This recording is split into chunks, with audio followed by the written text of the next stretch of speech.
Yo, what is up, ladies and gentlemen? It is Tuesday night. We are back at Bad Fantasy with another fantasy football related um, podcast slash stream for you guys.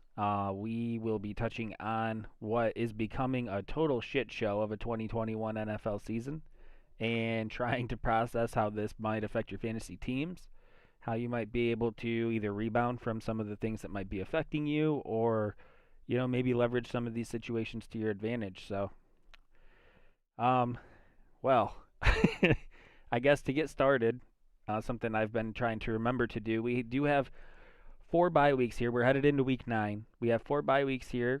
They are the Detroit Lions, the Seattle Seahawks, the Tampa Bay Buccaneers, and the Washington football team. So there's some nice pieces that we'll be missing, but I think with Seattle's current situation, that might hurt a little bit less right now. Kind of good timing for some of those injuries. Tampa Bay's a big one, and Washington and Detroit both have a couple pieces that you're probably starting on a week in and week out basis. So um, manageable. Again, it's only 4 teams. It's not one of those 6 team bangers, but um, definitely put some teams in a position to kind of be scouring the free agents list, the waiver wire, and seeing what we might be able to scoop up that can help us get a win. For sure. With that, are we just gonna jump right into these guys, or do you want to touch on a couple things that have happened first? Yeah. So well, I guess let's start with if you guys we've been getting some positive feedback and some good support lately. So since it's the beginning of the stream, I'll just say like if you guys are liking what you're seeing or you want a notification, so you know when we go live, definitely do us a favor and hit that sub button. That'll help us. It'll help you. It's a good deal all the way around. Also, we'd appreciate it if you hit that like button, get the stream going, bump us up that algorithm there. We'll get some people in here. Um, but anyway, I just wanted to throw that out there if that's something you're feeling like doing. But yeah, this week, this week we have couple updates that I'm a little upset about. Mm-hmm. First, I kind of talked about it last stream. Calvin Ridley needs to take some time for his mental health. Totally on board with that. He's not the first professional athlete to do it. Kyrie Irving did it, and he's kind of getting some pushback now from the Nets because they were saying he was leveraging it to like play play or not play in like home and away games. He was like there's a pattern to it, I guess. Really? Yeah. So like we're flirting a fine line there, but I do think that if you need some time for yourself, I get that and I support that overall. Just not good for my fantasy team. Then we've got the newest news that I'm aware of, unless something else happened to my fantasy roster. Henry Ruggs uh, was found at the scene of a violent car accident at a roughly 3:40 in the morning, and he was visibly impaired and taken to jail, I believe. And the person that he hit while he was allegedly driving did not survive. So that's sad. It's sad for the victim, I guess we'll say in this instance, and the family of that person. So thoughts go out to those people. Don't want to get too down, but because Ridley was out, I was leaning on Ruggs quite a bit coming up, and we don't have Ruggs available anymore either. So that also hurts for fantasy. He wasn't a key piece, but he was a guy that was sneaking into wide receiver 3 territory. He was like wide receiver 31, I think, and that was coming off a bye, so he was actually probably playing a little better than that. Um, so anyway, yeah, there's that.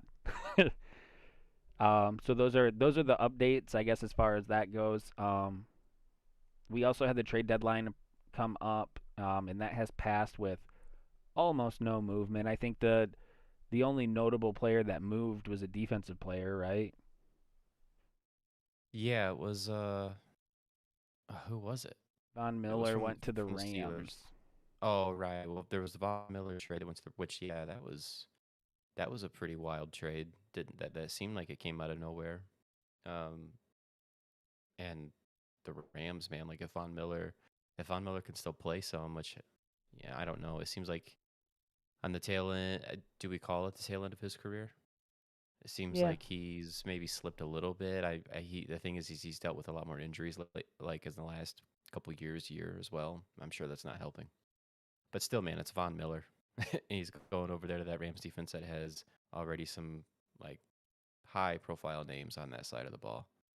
So, yeah, good for them. They're going all in. But I was thinking of somebody else when you first said that too. It was someone from the Steelers on the defensive side of the ball. Who the hell was it? Now I Oh, gotta look. it was an end, I think. Melvin Ingram. Yeah, Melvin Ingram. Yep, and he went to the Chiefs. So the Chiefs, I mean, the Chiefs know they have a problem on defense. They got problems everywhere, but if they could figure out that defense, that would be a good start. So they obviously tried to do something there. What's up, Justin? Good to see you, man. Um, so yeah, but those things did happen. Those two news stories you mentioned. Yeah, the thing with Ruggs too, like under the influence. So I don't know how that's gonna work out for him, but there's obviously a possibility that he could be in some serious legal trouble. What was a trade you got offered, Justin?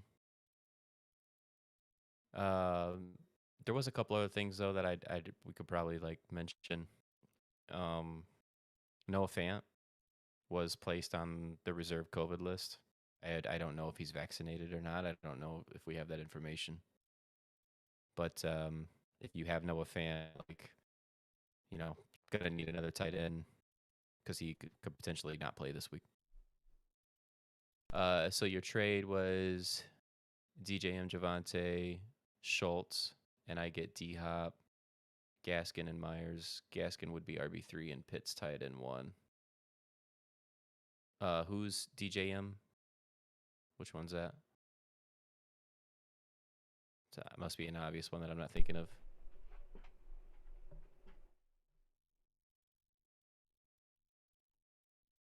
Like DJ Moore. I would think so.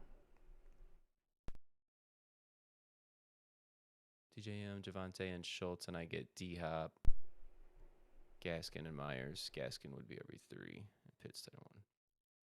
Also AJ Dillon and Hyde. I'm gonna try and get and drop Madison, DJ Moore. Yeah, okay. And get Gainwell.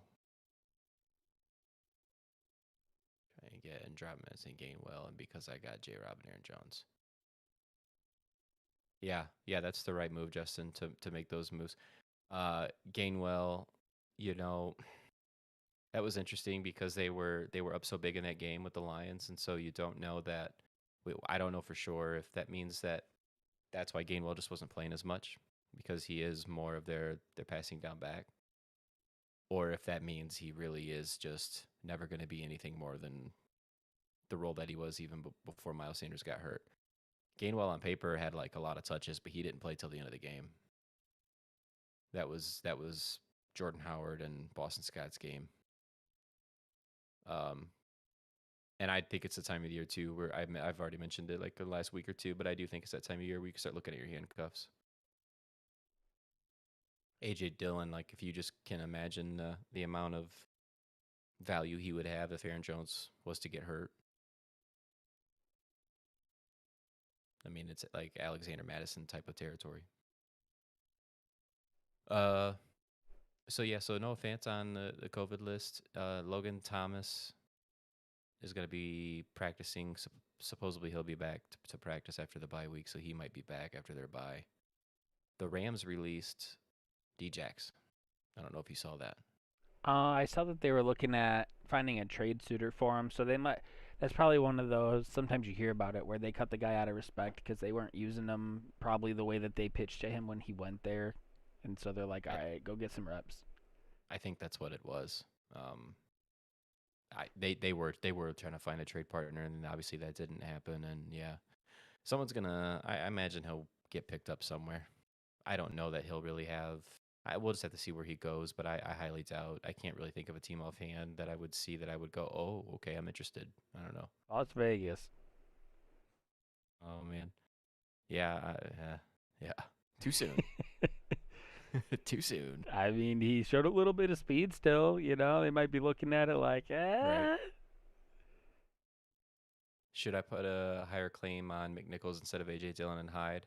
I would say if you want McNichols, like if you're interested in him, and you should have some interest in him. We don't know what that backfield's going to look like. They're going to split him and AP and maybe even another guy. We don't know. But I would say that if you are, I am interested in having a piece in that backfield just to kind of see what happens. People are going to be in your league. Like people are going to put a claim in on McNichols. Some group of people, guys are. I highly doubt if AJ Dillon is still available in your league. I highly doubt anyone else is going to be putting a claim in on him, especially when you're the one that has Aaron Jones. So just playing that cat and mouse game, like you probably could prioritize McNichols over AJ Dillon because of that reason.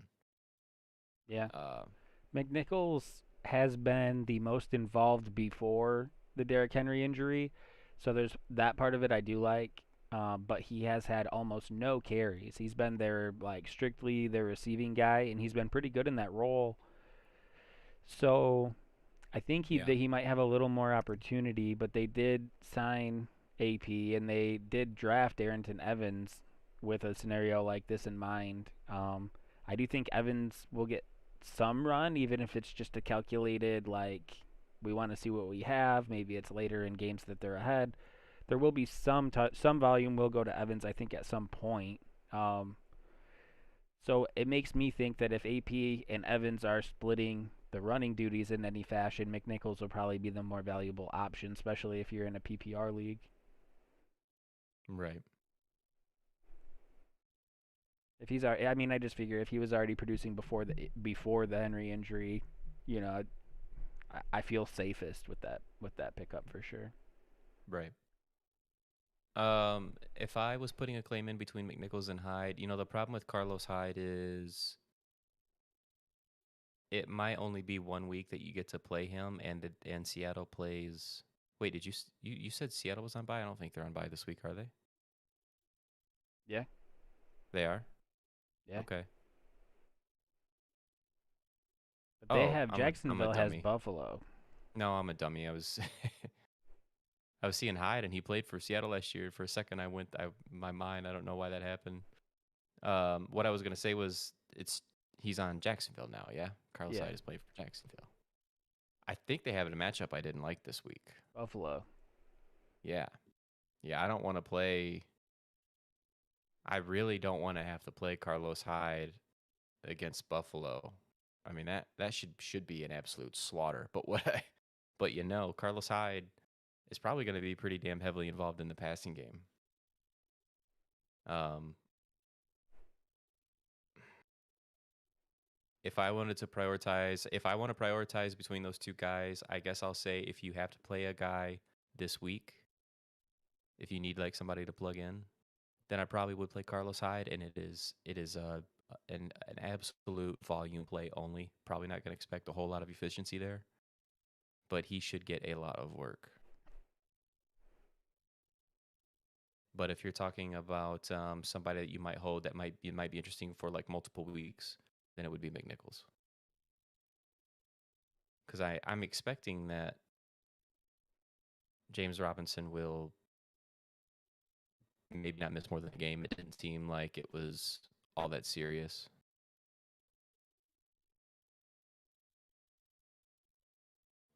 I'm looking here real quick. This Tennessee backfield situation, man, it's a tough one. They bring AP in, and that's so like I don't like when I saw that Derrick Henry injury, I thought, okay, if they make a trade, like my first thought immediately was like Tennessee's gonna push to make a trade to get somebody, and then depending on who that was gonna be, those names that were floated around, like the Marlon Macks of the world, as potential running backs that were gonna be getting traded. I was like, oh, dude, that would be big time. Like that would be somebody that all of a sudden would be really fantasy relevant. Then they go get Adrian Peterson, and I'm like, I don't want that. you know, No, I'm Marlon not Mack really in excited Tennessee about it. would have been really nice. Yeah, and I get why they didn't do that because, it's the Colts and it's Tennessee. So that probably wasn't really ever an option.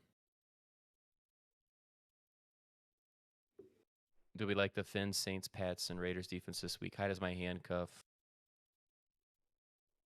Oh, right. Hide your handcuff. Yeah, you got Robinson. Yeah, you definitely, I would definitely prioritize Hyde over McNichols because of that.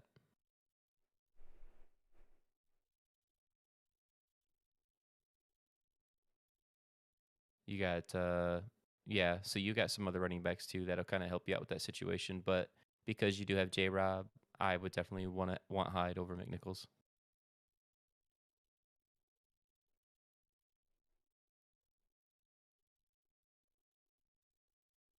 James, And you're I'll and asking. Oh, go ahead. no, I was just gonna say, Justin, I'm looking at your question right now. I'm just looking at the schedule. Go ahead, Dub. Oh yeah, excuse me. I browsed the defensive matchups. The problem is that most defenses in the league have been so hit and miss that it's just I don't know. It's just a weird thing. Um, like Miami plays Houston, but Houston's been better than we'd expected. I know that they got thrashed a little bit, but they still ended up putting up like 22 points in the last 5 minutes or so in that game. It was kind of crazy what they did. Right, right. Um, Patriots get Carolina, which is nice. The Saints get Atlanta, which I like that matchup too. Atlanta's been playing better on offense, but Saints. Atlanta's not an offense that I'm scared of. Matt Ryan in particular is just not a quarterback I'm at all intimidated by. And the Saints got a really, really good defense. Saints just pulled off a win against the Bucks, um, which is interesting. But they also match up really good with what Atlanta would be putting on the field too. Like, is Kyle Pitts gonna see Marshawn Lattimore at times? Because like, who else would you want to assign Marshawn Lattimore to? That defense He is might, pretty good. that's what Carolina did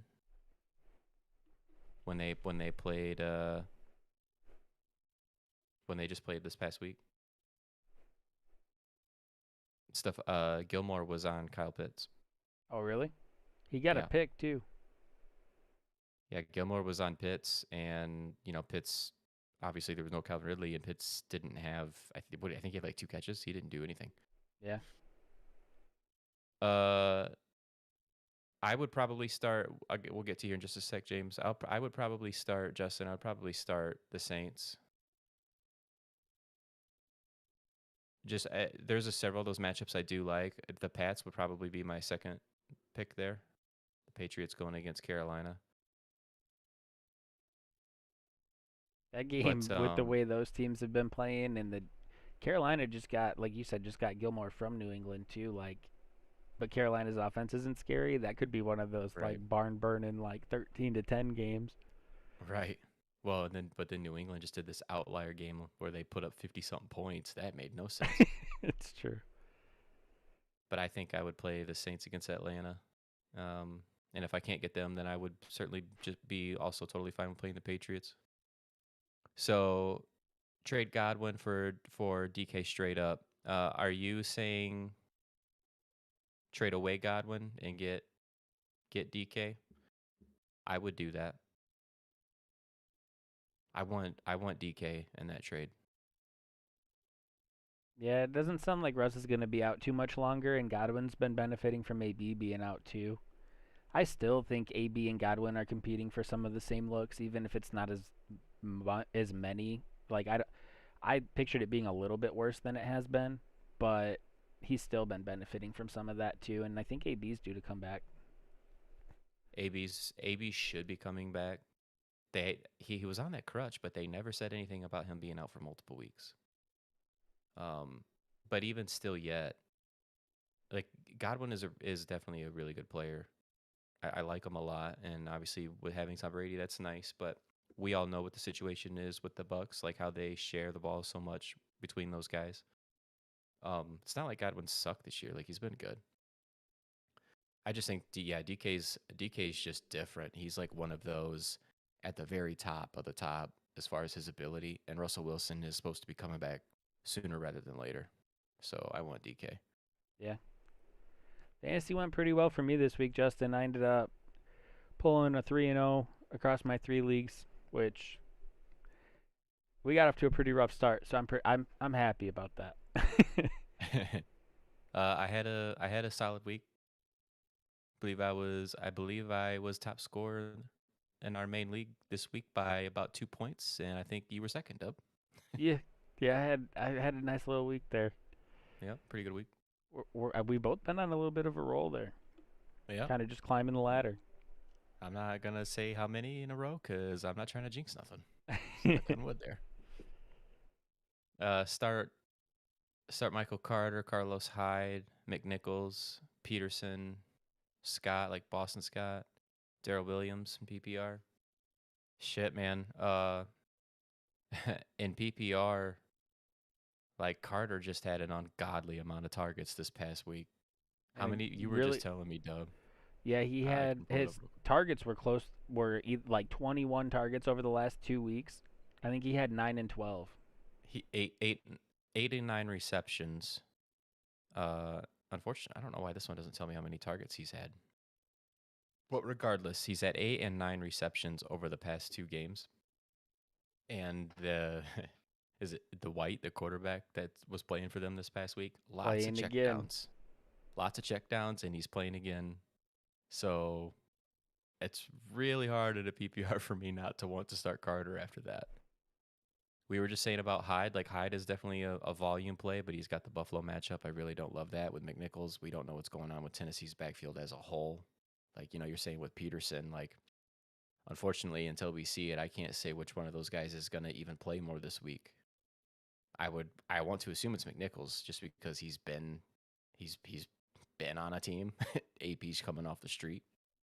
But AP, man, he's, for all I know, that guy might come in and get 20 carries week 1. And Just with it being PPR, McNichols has a little more value to me too He for does. that. He does, for sure. Boston Scott, like, I think Boston Scott's a worthy pickup this week. Well, I guess it sounds like you've already got him. Like, I think we're talking about waiver guys, and I think Boston Scott's a guy that should be picked up. But if I say Boston Scott should be picked up, then I should be saying that Jordan Howard should be picked up because they essentially had the exact same game. They were both involved the first 3 quarters consistently. They both had 12 carries. They both had about 60 yards. They both scored 2 touchdowns. Yes, And that's they the did. exact reason why I am not that interested in wanting to start an Eagles running back right now. So it's between Carter and Williams, and I think I'd have to go with Carter this week. Michael Carter's been out here just putting up points here and there, steady. You know what I mean? And getting no love. Nobody wants to play him. I think we need to just start playing him. Yeah, man. I mean, even before he was way on the radar, like, cause he was like second on the field and third in touches for the first couple weeks. He was still getting like in that 7 and 8 point territory, and it's gone up steady each week. I mean, he obviously had the big week, but even prior to that, Yeah. he had it was like a nine in our half PPR league. I think it was like a 9.8 game and like an 11.2 game. Like, he was creeping up little by little. So Right. I mean, really, I'm not asking for improvement on a 28-point game, but like, I think Be he better. I, I think he's done everything he can to make you feel, good about starting him at this point. Is it fine to start the Saints defense when I got Pitts? Yeah, it definitely is. Yeah. There are some people that I know play fantasy football that don't like doing that at all. They think it's a bad idea. There's no reason to not do it. You play the best matchups. It's not like you're running like Pitts, The quarterback. Patterson, and yeah, Matt Ryan out there or something. If you were running Matt Ryan, then yeah, that's a different situation. You can use a pass catcher and then play that defense too. Get DK. And I mean, unless you are super desperate for a win, I mean, they're both on bye this week. There's a chance that we don't know for sure when Russ comes back, right? We're thinking it's next week, but we don't know for sure. I don't know for sure if it's next week. They said that he was about to get the pins removed, and the Twitter doctors that I pay attention to, they've made it sound like it's a pretty positive vibes around Russell Wilson returning a lot sooner than people were expecting. Okay. So yeah, I mean, if you're like uber desperate for a win and you can't afford to not have one of those guys next week because they're both on bye this week, then I mean, maybe you sit tight. But if you're talking player for player, which is really all we really know about that, like yeah, DK. Right. Um, you got DJ Moore. If I start DJ Moore, is that fine? Yeah. You know, be careful with like pay attention to that though, because Sam Darnold had that concussion, and we don't know if he's actually going to be playing in that game. Now, Sam Darnold has not been. Sam Darnold's been pretty bad for the past several weeks, but if you think he's been bad, just wait until you see the backup to Sam Darnold play, and they're going to be like, "We need Sam Darnold out there." BJ So, Williams uh, I think it's Walker, or PJ Walker, right? yeah. I have DJ Moore in my main league. I've played him every week since the start of the season. There's a possibility that if Sam Darnold's not active in that game, there's a possibility that I might sit DJ Moore. I won't make that decision until probably right before the game's on Sunday. So when we're streaming on Sunday, I'm going to be dealing with that if that ends up happening. Uh, That's but the second for game now, in a for row now, that DJ Moore's in my lineup. that's the second game in a row that Walker's found a way onto the field too. It's weird. I know. Do you drop Gainwell and get AP as a backup plan? Um, as a backup plan for did I miss something? I mean, I will say I probably want AP. I don't know. I don't like overreacting too much to 1 week things. And the Eagles game with the Lions, I feel like that was just weird one-off event that we might not see repeated. Like I'm sorry, Dub, because I know you're a Lions fan, but the Eagles being up that big, we haven't really seen them do that, and I don't think we're going to see them do that in the future. I just don't think they're not that good of a team. Um, and the reason I bring that up is there is a possibility that Gainwell was not very involved because they were up so big. But then again, he came in the fourth quarter and got all his work then once they were up. So perhaps that's not true at all. Perhaps Gainwell is just the third guy in that backfield rotation. I'm pretty. I'm. Yeah, Adrian Peterson over Gainwell. That's where I'm at with it. I mean, I think Adrian Peterson has a better opportunity for a clear path to touches, and that might not play Right. out that way. But we were talking a little bit before we got started about how um, signing AP kind of implies that the Titans don't feel great about Darrington Evans, which is fair. Like they could have drafted him to be this guy for these moments and already changed their mind. That's a totally reasonable thing to do.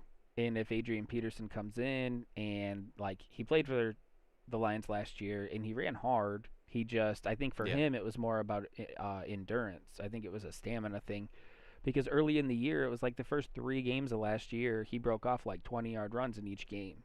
So like I think Adrian Peterson can still run the ball. He's very north and south, which is very Tennessee like. So I mean I think if they're limiting his touches, but he's also getting a good respectable volume, if he's in that 12 to 15 carry range, I think there's a lot of value for Adrian Peterson still. I think if he's getting into Yeah. 20 touches or more, carries, primarily carries, he did show he can catch a little bit. I'm going to ride that hot hand, but I'm not going to be expecting him to be healthy or like fresh for the playoffs either. Like that's one that I would prefer a moderate volume for the rest of the season or the large volume for the interim and then like plan on moving on before it burns you. It's hard to do, but 4 games at 20 or more touches and he's going to slow down and you're going to be wondering what's going on and it's just going to be that he is a very good but very old running back that is playing in the NFL. Yeah, and with those two in particular, with Gainwell and AP, Tennessee's a better team. Tennessee makes it a point to run the ball. The Eagles do not do that either. At least they haven't up until I mean, this past week was like the most year, and it probably just had to do with the way the game went. Uh, there are multiple. There are several reasons why I would rather just have AP. The big negative there is like you're going from a rookie with a lot of unknown potential to a running back that's far past his prime. Yeah. Well, and the biggest threat to like touchdown opportunities inside the 5 for Peterson, I think they have the weapons to get him down there. But I think the biggest threat to Peterson's touchdowns inside the 5 would be Tannehill. It seems like they like to For run sure. pass plays and then let him kind of waggle out, and it seems to be most likely that he's going to try to run it in himself. Daryl Williams, Waddle, DJ Moore, Javante, and PPR.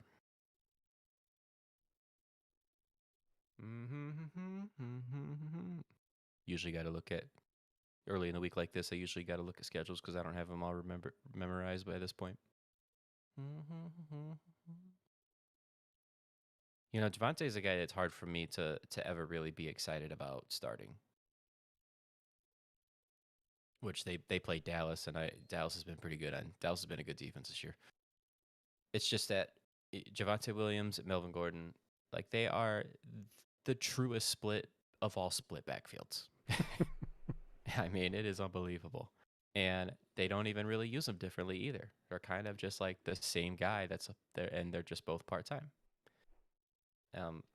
What makes that difficult is you're usually not getting a lot of yards with these guys. You usually need to start the one of those two that scores. And that's why it's just tough to ever want to play him. I like him. I like what I've seen out of him. And Waddle, dude, I swear this past Sunday that I swear Devontae I Parker read was out.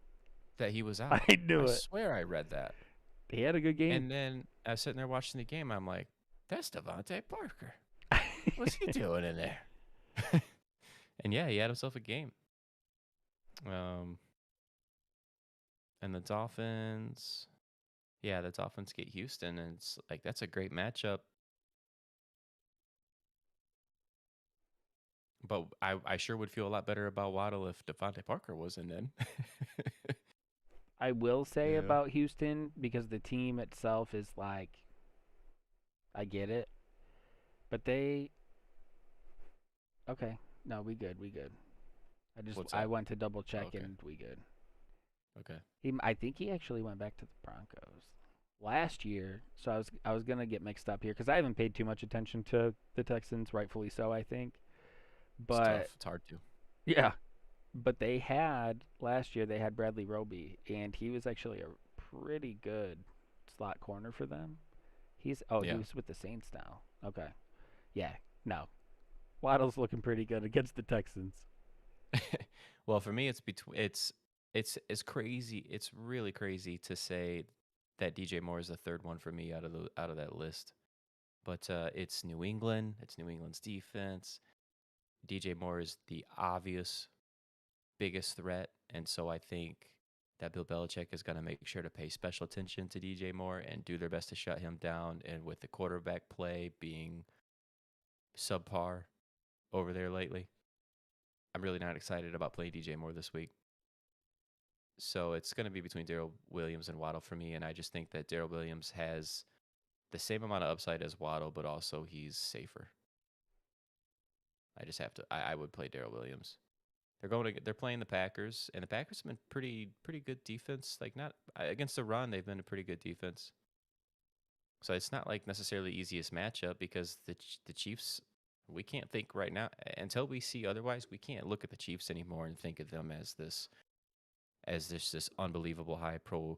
Like the Bills are a better offense than the Chiefs are right now. There's probably a couple offenses in leagues. The Cardinals before this Kyler Murray injury. I don't know about right now, but before Kyler Murray got Rams, hurt, yeah, the Rams, another one. the Like there are Bucks. some offenses that are playing. Yep, all those offenses right now are playing better than the Chiefs. So it's not like I want to play Daryl Williams just because he's tied just to that team, but he was heavily involved just this past game again. Had 6 catches. I'll play him. Carson Wentz or Mike White. Dang. Dang, Mike White out here making some noise. He did go for 400 and a few touchdowns, right? He did. I don't know what to make of it. I really don't. uh, and they play each other, right? Yeah. Yeah. I will play Carson Wentz. I'm going Wentz too.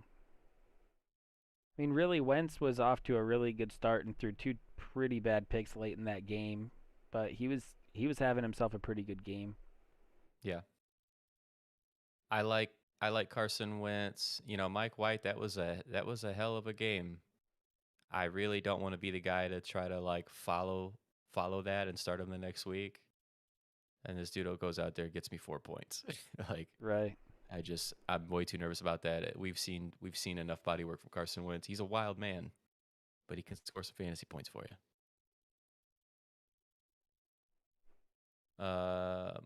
And then is Ty Johnson a good PPR option? I don't think he's a bad PPR option. If you're in a deeper league, it would have to be a deeper league for me, like 12 team or 14 team for sure. Then I don't think he's a bad play. But if you're in a 10-team league, there's probably some better options than Ty Johnson. Justin, I don't think you want to do that trade. I know, so you're probably asking again because we're fading DJ Moore a little bit, but that is something that we're going to have more clarity on going into the games on like what Sam Darnold's health status is. If he is that close to playing, then even if Darnold did miss, it'd be a short-term situation, and you'd be giving up a lot.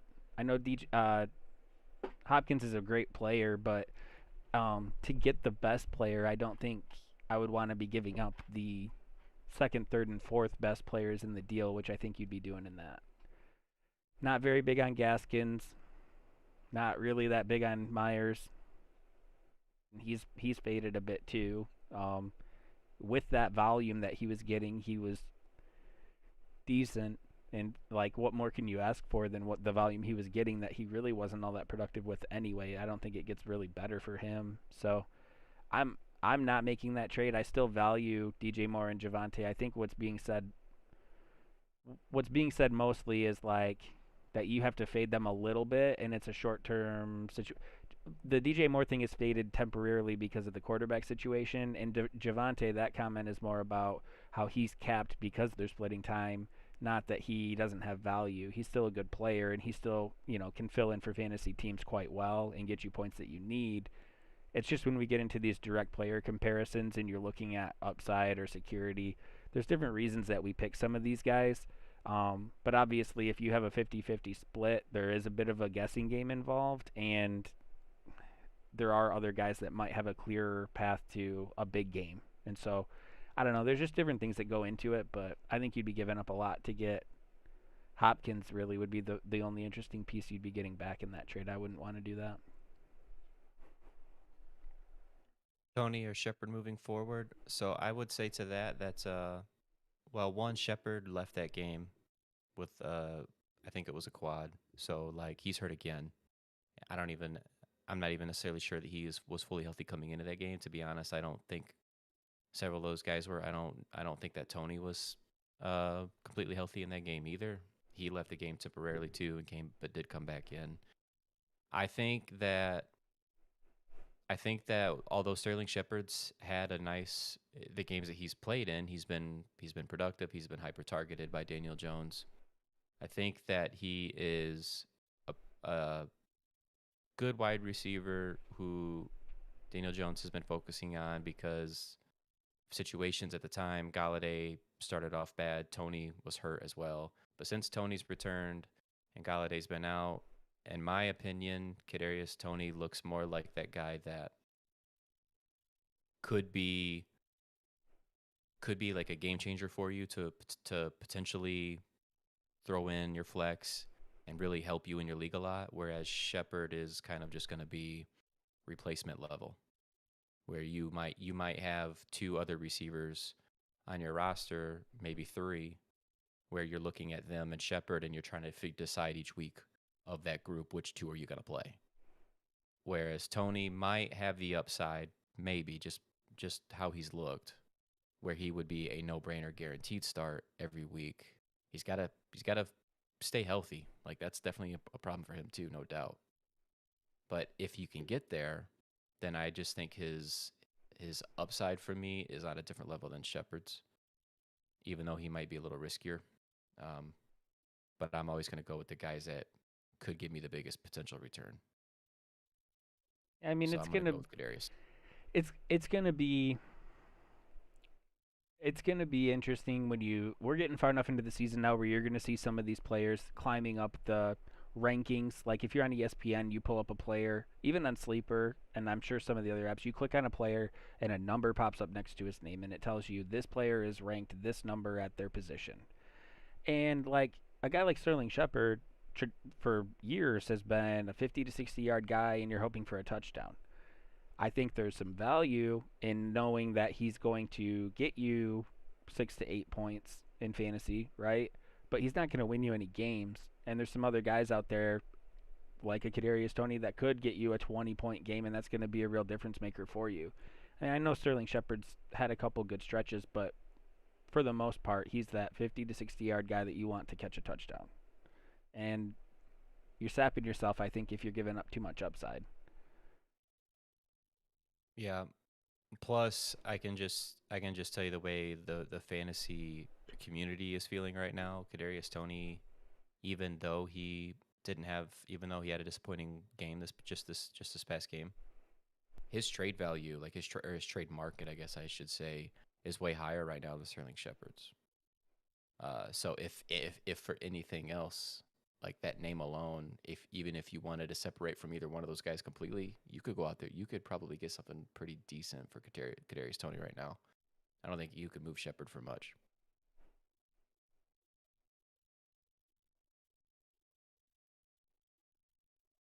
Appreciate it, Justin.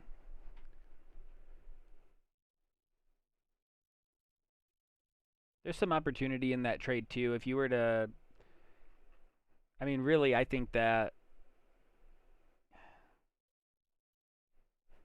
think there'd be some room to get a D Hop for two of those guys, even, or you could swap out some guys on either side of that trade that might make it more interesting. But those three for those three, I would pass on. I like to tinker with trades too, though. Like if it's something you're sitting on and you're like, man, I'd really like to have D Hop. Like, let's mess around a little bit. Let's get Yeah. weird. Well, the thing about you got to think too with the Cardinals right now. We don't know how serious Kyler Murray's injury is, but I think it's fairly serious. He might be able to play through it, but I think he's going to be pretty limited in his mobility, and that is that's pretty big for him because that's such a huge part of his game. Even though he hasn't actually been rushing the ball all as much this year, like he doesn't have nearly as many rushing yards, he still moves around a ton behind the pocket and buys a lot of time. I don't think he's going to be able to do that to the degree that he has been. Uh, and D Hop himself is hurt. Like D Hop couldn't even play most of that game last week, so it's risky even buying into that situation right now. Thoughts on David Johnson? Don't. I would have felt a lot better about him if Houston had traded another one of those running backs away. I know they traded Mark Ingram, but then Rex Burkhead just jumped in. Rex Burkhead just jumped in and got work. So I was a thinking it was going to be David Johnson more too, and it just didn't happen. Yeah, it just didn't happen. So it's still a three-headed monster on a bad team. I don't want to play any of them. David Johnson was getting a decent amount of the receiving work, which had me optimistic when they traded Ingram. But that game alone is enough to know that you're probably not going to be able to trust him at any point. I mean, they traded away the guy that was getting the most volume out of the backfield and just went to somebody else. So, Right. yeah, I think he's like a no trust.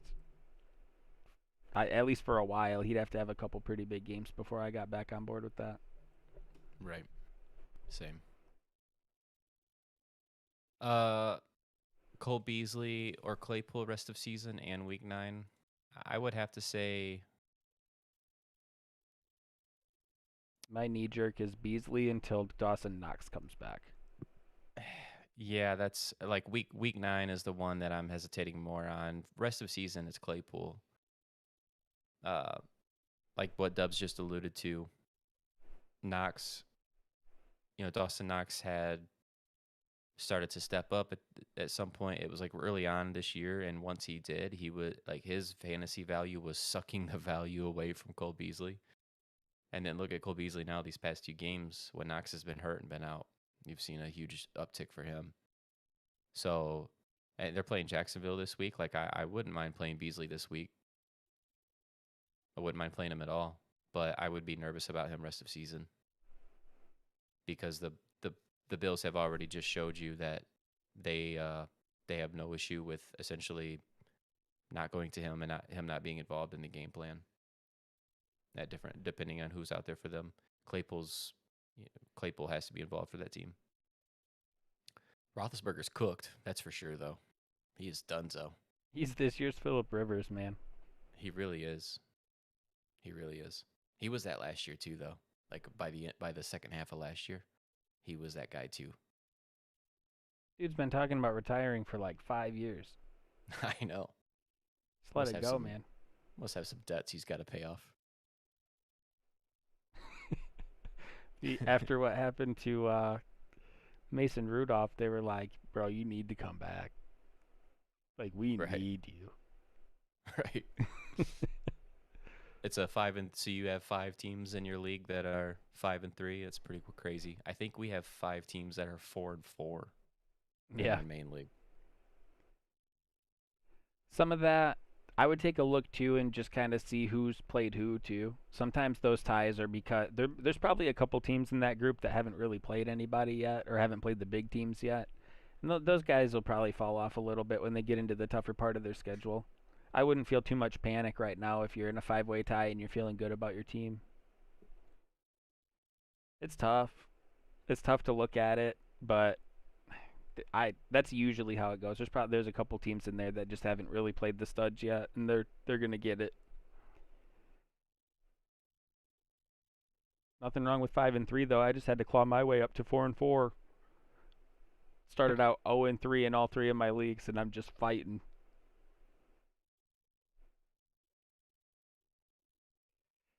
Yeah. Yep. Looking at these waiver guys like it's like the Dumb and Dumber meme, Jim Carrey.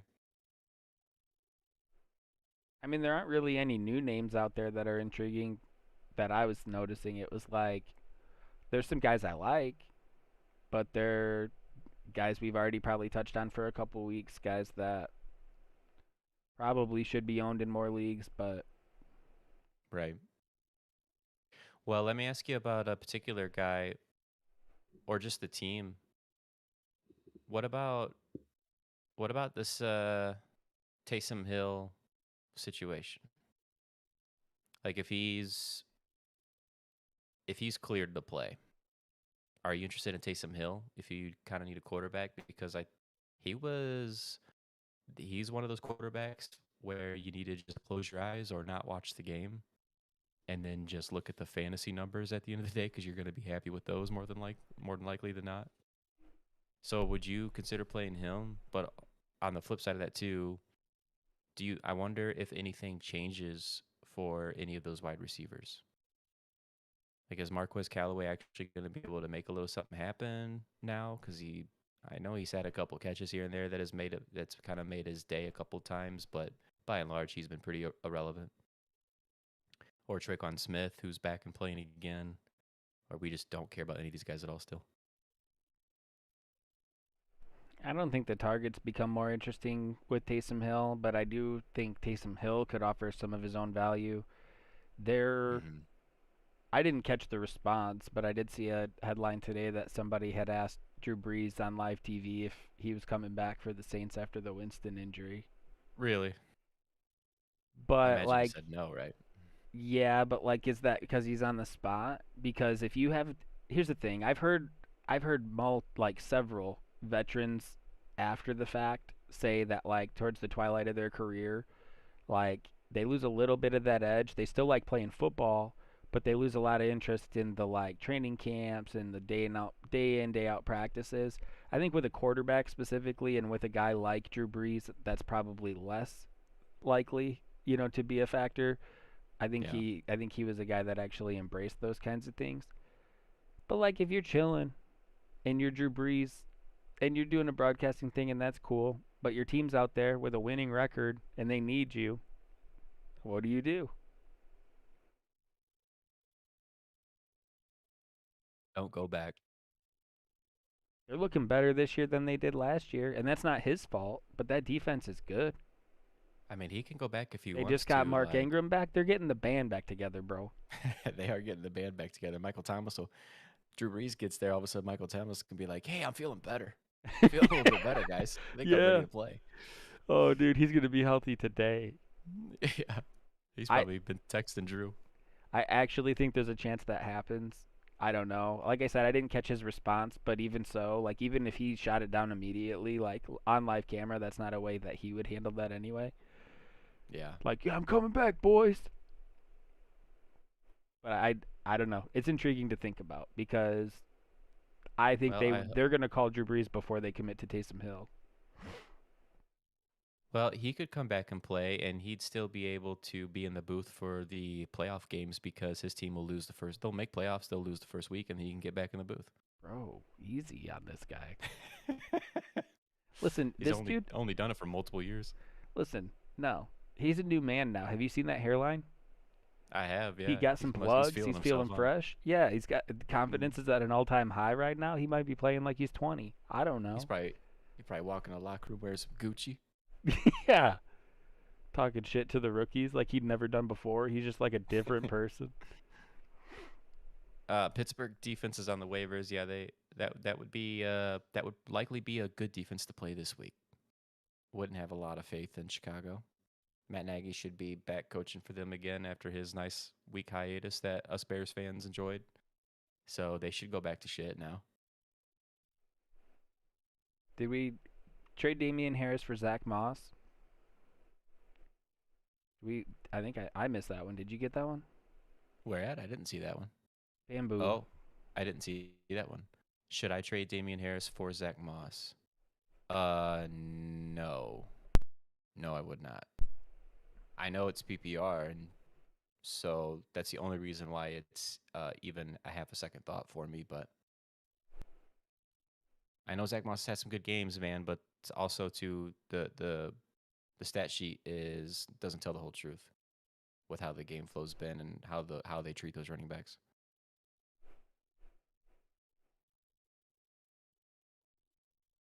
Plus, if New England's getting better on offense, if Mac Jones is getting better, they just hung over 50 points. If they can continue to go down that path and get even better as the season goes on, that's going to be so much better for Damian Harris because the longer that Patriots stay in games, then the more work that Damian Harris is going to get. It's true. Hunter Henry did get banged up, and he was a nice guy for Mac Jones. That was Yeah. kind of a bummer. They were starting to catch a rhythm last few weeks.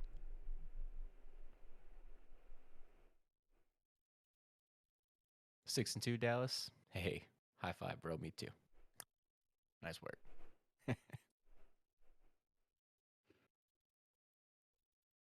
6 and Yeah, I 2's mean, nice, man. it is nice.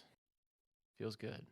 Fantasy is such a wild card these days that like I've talked to you about it before, but like back in the day, like teams would go undefeated and they would run the table and win a league, and that's just how it went. And it's Yeah. not like that anymore. I think the information's gotten better. I think like even something as simple as projections have gotten better, but the information's more available. There's just it's just a There's also different probably breed. a lot more. There's also like 40 to 50 wide receivers that are relevant. There's just a plethora of wide receivers that people can play every week. A lot of these running backs now are split backfields. So you've got multiple guys on these teams. A lot of them catch passes now. Just feels like there's Yeah. just a lot more to be had in general. Well, it used to be like 2 receivers from each team could be interesting. 3 for like maybe 2 teams, 3 teams in the league. Yeah. Almost every team had their running back, like just one. Yeah, right. And you've got quarterbacks now that might suck for real life, but if they run the ball, so they're great for fantasy. So everybody's got a quarterback, in fantasy. Yeah.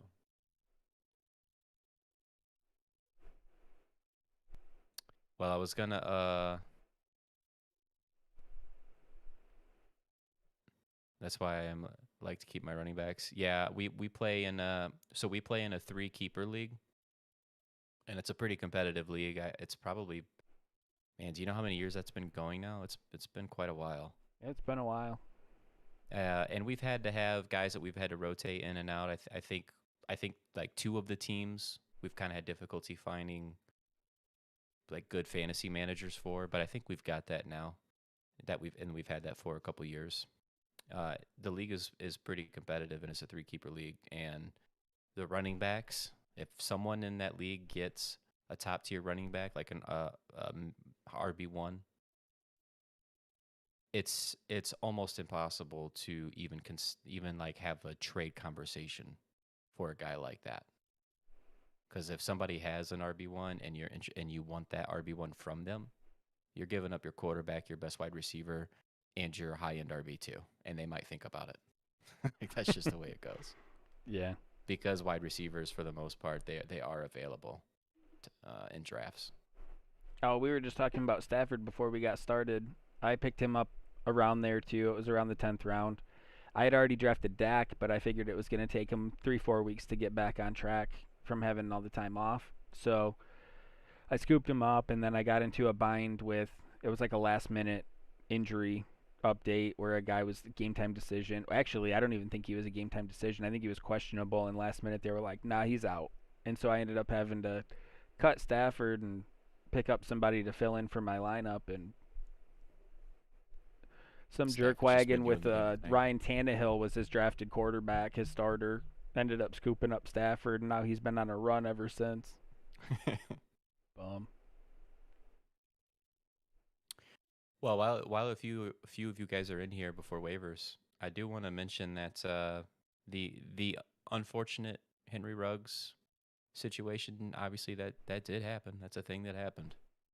And Dub mentioned Hunter Renfrow, and I agree. I had mentioned off stream, do we have any interest in Bryan Edwards now all of a sudden? And I think Dub's response was correct, which was probably not. He just, I could see his role sort of just continuing to stay the same. Maybe he gets an uptick, but even if he gets a little bit of an uptick, what's that going to be? 5 targets? He's been getting like 2-3 targets any given game. Renfro's been rock solid, steady, involved. He moves the chains for them.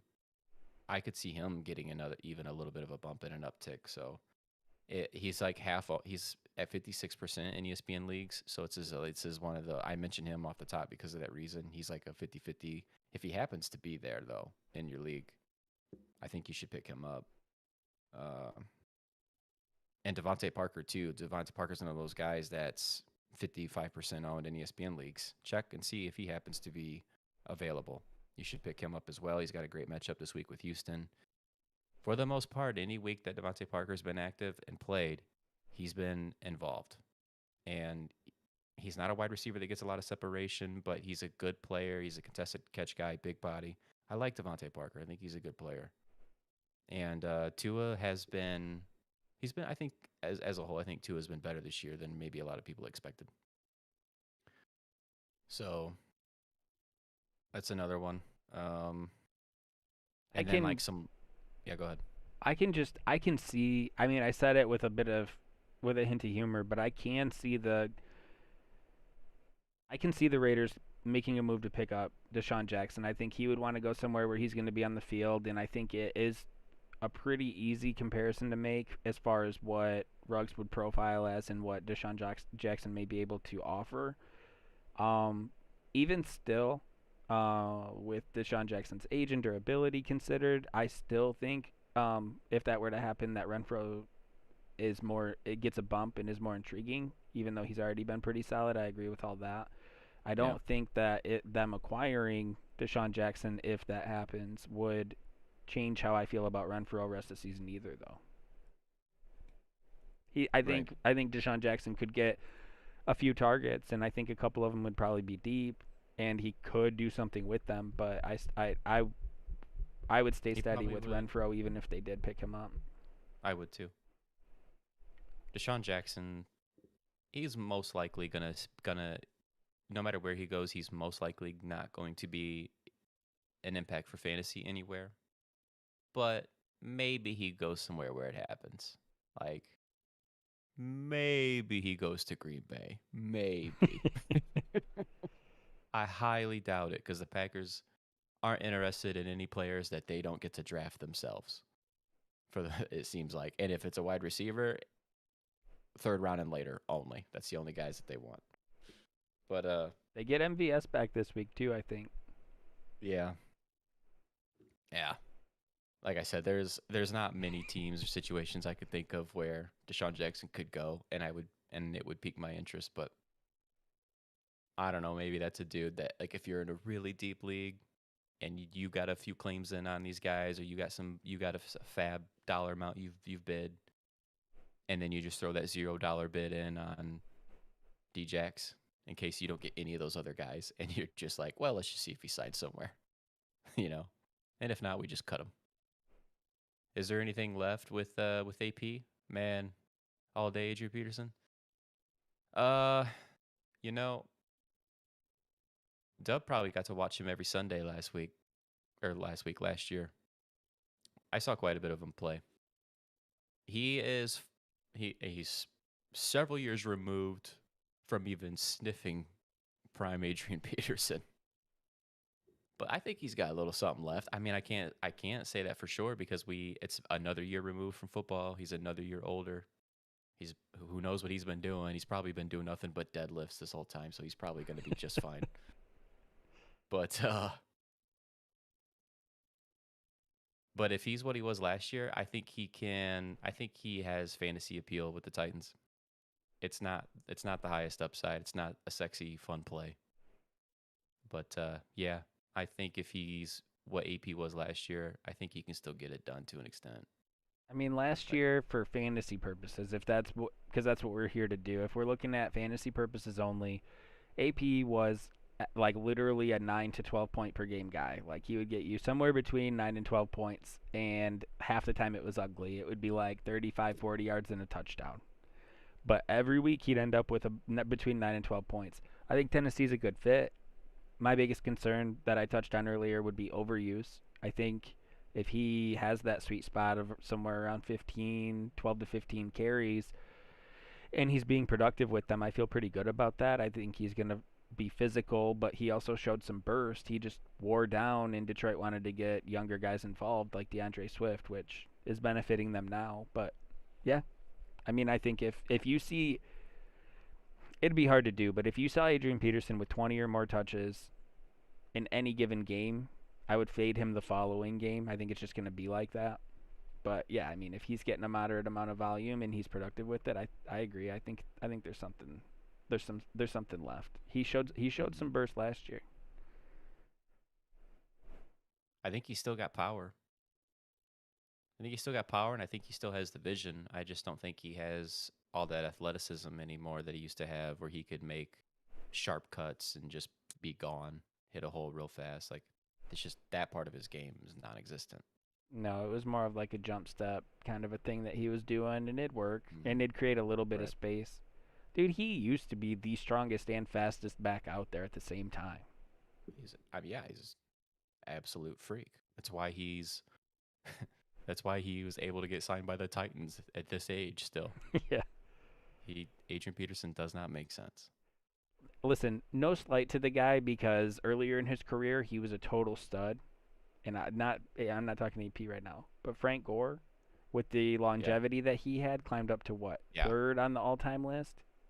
It was something really high up there, yeah. Like I would rather see AP up there. I feel like even if he played, you know, so many years that you could slight what he had done, like I think that AP's peak and like the length of like really good Adrian Peterson was something that'll be with us forever. I'd really like to see him move up the list a little further. I know he missed a Sure. couple years with the knee injuries, but man, Anybody that grew up watching Adrian Peterson play, like years down the road, he's never going to be forgotten. You know, him in his prime, he was that dude above everybody else. He was Derrick Henry plus before Derrick Henry. it's true. He was out there. He was doing a lot of the same stuff. He was stiff arming linebackers and juking DBs. It was crazy. Even his rookie year, it was like day one. Yeah, he was also there would be plenty of games because the Vikings were just never that good of a team. Like what's Derrick Henry do? Derrick Henry will get you 30 carries, and you know that he's gonna break a couple of them off. He's probably gonna get a long one for a touchdown. Adrian Peterson would have years where he would make a whole season off of that type of play. Just pound his head into the linebackers for 30 carries in a game. He's taking one of them to the house. Mm-hmm. Like, Jameson Crowder is another one of those wide receivers. We were talking about I was talking about some of these wide receivers and waivers. He's like really low owned. He's only 18% owned, and I mean, people are all excited about this white fella over there slinging the ball now. Well, Jameson Crowder, okay, probably the wide receiver one over there. Cory Davis was out too. He was out, and it's only Tuesday, so we'll have to see what goes on with that. But he hasn't practiced either. It could be another week where he's out. But even if he's in, I mean, Cory Davis will get some targets for sure, and he might end up outproducing Crowder. But I'm just saying, I wouldn't be surprised if Crowder ends up being the guy. Oh yeah, no, I'm just saying. I was more saying that Cory Davis being banged up would help Crowder too. But I agree. I think Crowder's worth owning. I think he's good. Yeah. He missed some time and got forgotten, I guess. I I like Crowder. I like Crowder rest of season. I think for whatever reason he's in a position where people are kind of sleeping on him. Always has been. Somebody that I Always. think it's time to pay attention to. Well, hang on. You're talking about Jets, right? You're talking about Jets? Mm-hmm. My man's Denzel Mims got some looks this week. I don't know if you saw that. I didn't. You didn't? I Bruh. didn't see that. Yeah. Listen, maybe White played as well as he did because they finally got Denzel Mims involved. I don't know. Is that crazy to say? Am I crazy? I don't know. Listen, What are you thinking? I I mean, I would have liked to have seen Mims' name pop up today on my phone as someone that was traded. Denzel Mims had 3 targets. He went 2 for 30.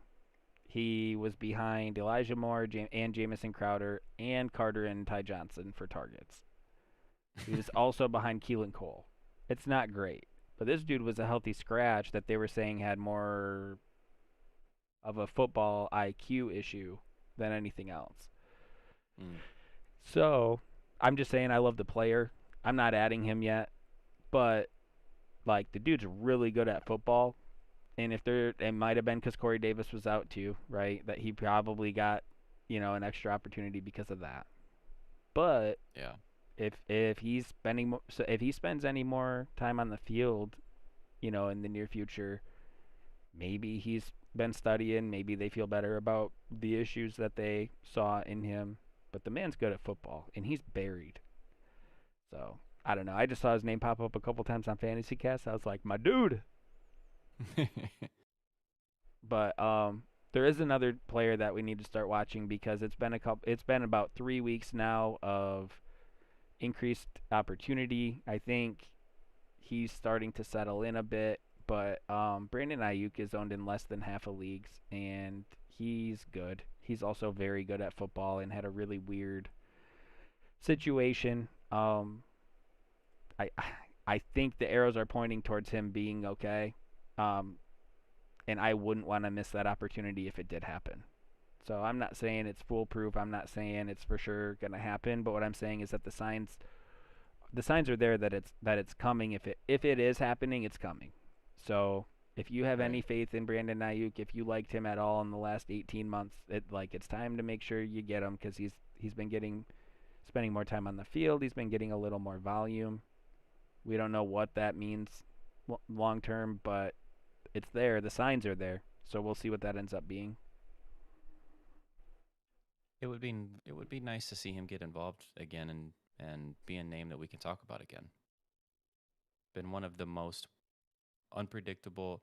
Like if there was a, I guess I don't know how to phrase it. It's just been one of the things that's taken me back the most this year so far in fantasy. Is not it's just not it's not like it's just him getting being involved and getting targets and then just not producing off of those. It's been largely just not involved. Like he's on the field a lot and it's just like but it's like he's not out there for the 49ers, like they just completely ignore him. But to your point, like he got involved this past week. Shanahan actually had positive things to say about him. That hasn't been the case for the entire year so far, so that was nice. Yeah. Uh so yeah, maybe he can kind of carry this momentum a little bit. He's definitely a really good football player, and those are the types of we want to bet on those guys. So I agree. Speaking of good football players, Rashad Bateman might be one of those guys. We don't know yet. We got to see him play some more at the NFL level. But 18% owned. He had 6 targets the past 2 games, and then the Ravens went on bye. So Rashad Bateman might be available in guys' leagues. Like if he is, I think he would be worth stashing too. He could be worth a guy worth picking up. Just for the potential, just for the wait and see. We're both Big Ten guys anyway, but I caught him probably a bit more than most people in college, and the dude is good. Like, Yeah, really good. yeah.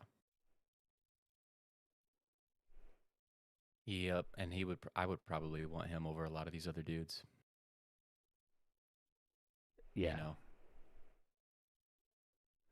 Yeah, I mean it's gonna come down to opportunity, and you feel better about that with the target volume that he's already had, especially just coming in as a rookie right? late into the season. It's been good signs, knowing that he's a good football player, but also that he's getting the opportunity.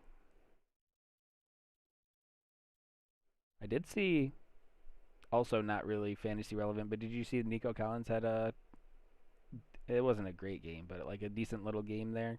Looks like Yeah, he's actually has that has carved out that possible that that number 2 role out there in Houston. Tyrod's got to be coming back soon too. Yeah, yeah, you're right. Let me check on his status because that's something I forgot about. Uh, Texans coach said Tyrod Taylor is day to day. That was yesterday. I mean, that's not really helping anybody. What does that mean? uh, is he practicing? We don't have any update on that. I want to see him practicing.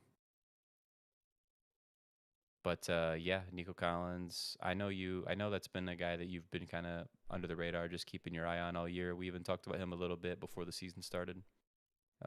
We haven't really got to see this offense. We didn't think much of this offense coming in, but then Tyrod Taylor, before he got hurt, it was like, well, hold up, Texans might not be as bad as we thought. Like maybe they might not be a great team, but they're not the worst team in the league. Um, Tyrod Taylor was playing pretty well. Didn't look too bad before he got hurt. So yeah, Yeah, maybe Nico Collins could be one of those second half of the year fantasy guys that kind of emerges and does a little something. definitely afford to wait on that. Probably even give it a Oh, couple for weeks sure. after Tyrod comes back. But yeah, just something to back pocket there. If you see something start developing there, you heard it here first. Right. You heard it here first. Now there is something to be said about how many receivers are involved for every team, and just how much of a different style the league is these days. But The Saints signed Deonta Foreman too, as well, to their practice squad. Do you remember him? Yeah, the old Texans guy. He was supposed to, Yeah, wasn't he supposed to take over after like Arian Foster or something? yeah. I think it. Was it right after? It might have been right after. He was the one that had that really serious injury. I can't remember what it was now. Like I think that was right at the crux of him taking over too. It was. It was. We were starting to get excited about him, the way he looked. Yeah, and then he had some like really serious injury, and it just totally derailed his career. But he's with the Titans too. Why didn't the Titans make a trade, man? Why didn't they try to go get somebody? I mean, maybe they did, but like they need to be effective running the ball, or at least that's all we've seen them ever. Like that's been their identity, is to rely on Henry the way they do. And I think in part it's like, I don't think Tannehill's that quarterback that can just throw a team on his back week in and week out. No, don't get it twisted. There's at least 3 to 5 quarterbacks in the league right now that are thriving off of play action. Mm-hmm. Ryan Tannehill's one of them. Derek Carr's one of them. Mm-hmm. I mean, those guys look good when you look at their stat line, but they're feeding their efficiency is a direct result of the run threat.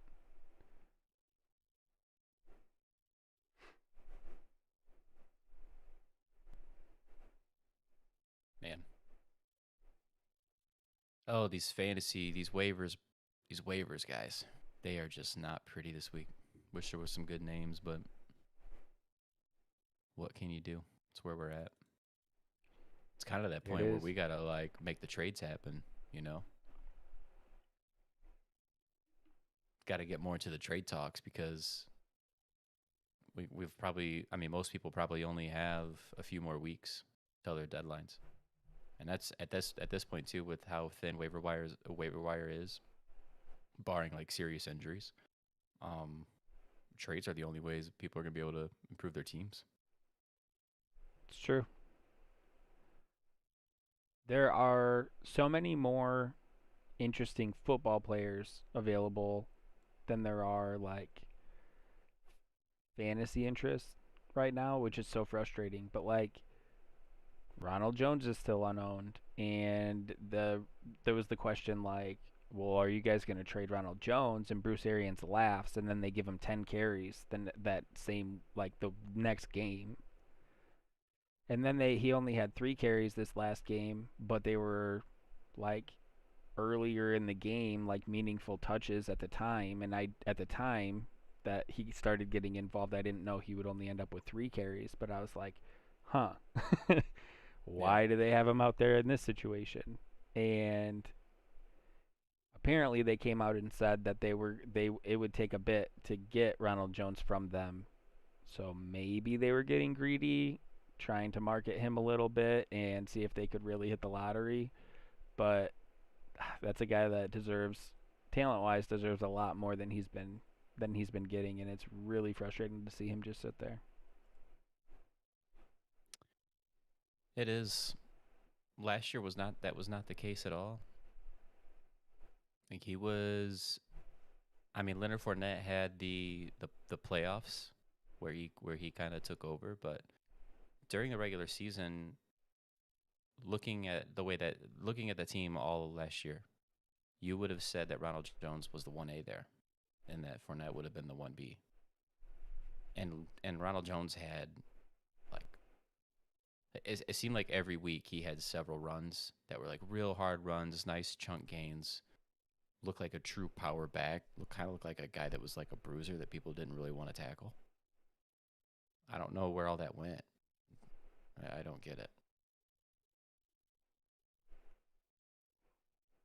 I don't know. I mean, he's got to still be that same guy. It just must be something to do with the fact that he can't catch a ball for shit. Like he had several targets last year, different times in games. He really can't catch a ball, dude. And I think that irks Tom. I think he hates it. Probably does. They haven't checked down all that much, but like it's definitely proven to be something that Tom Brady values too, so I get it.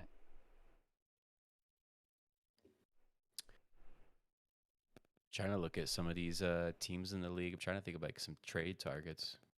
Yeah, I was wondering about Fournette because they're on bye this week, and Ronald Jones did just get more involved, but it's just a scary situation. There, I mean, trade targets that come to mind for me, we were talking about a couple of them already that you could potentially go get, but probably less likely now. George Kittle's supposed to be coming back this after. I think he misses one more game this week, so this is probably the last chance to get any sort of a discount on him. People were a little uneasy on Kittle coming into draft season 2, so I think there's a bit of a buy low opportunity. I'm more intrigued in him right now because they gave him the time to get right. So I think if there's an opportunity for him to be George Kittle, it would be coming off this IR stint. And like Cal Ridley, like whoever has him doesn't feel good about it, but realistically, I have him in our league, and it hasn't been a common thing for athletes to do something like this, but when it has happened, it seems to be a relatively short-term situation that these guys are just going through something and they want to just take a deep breath. So if I had to guess, I'd say it's a 1 to 2 week deal.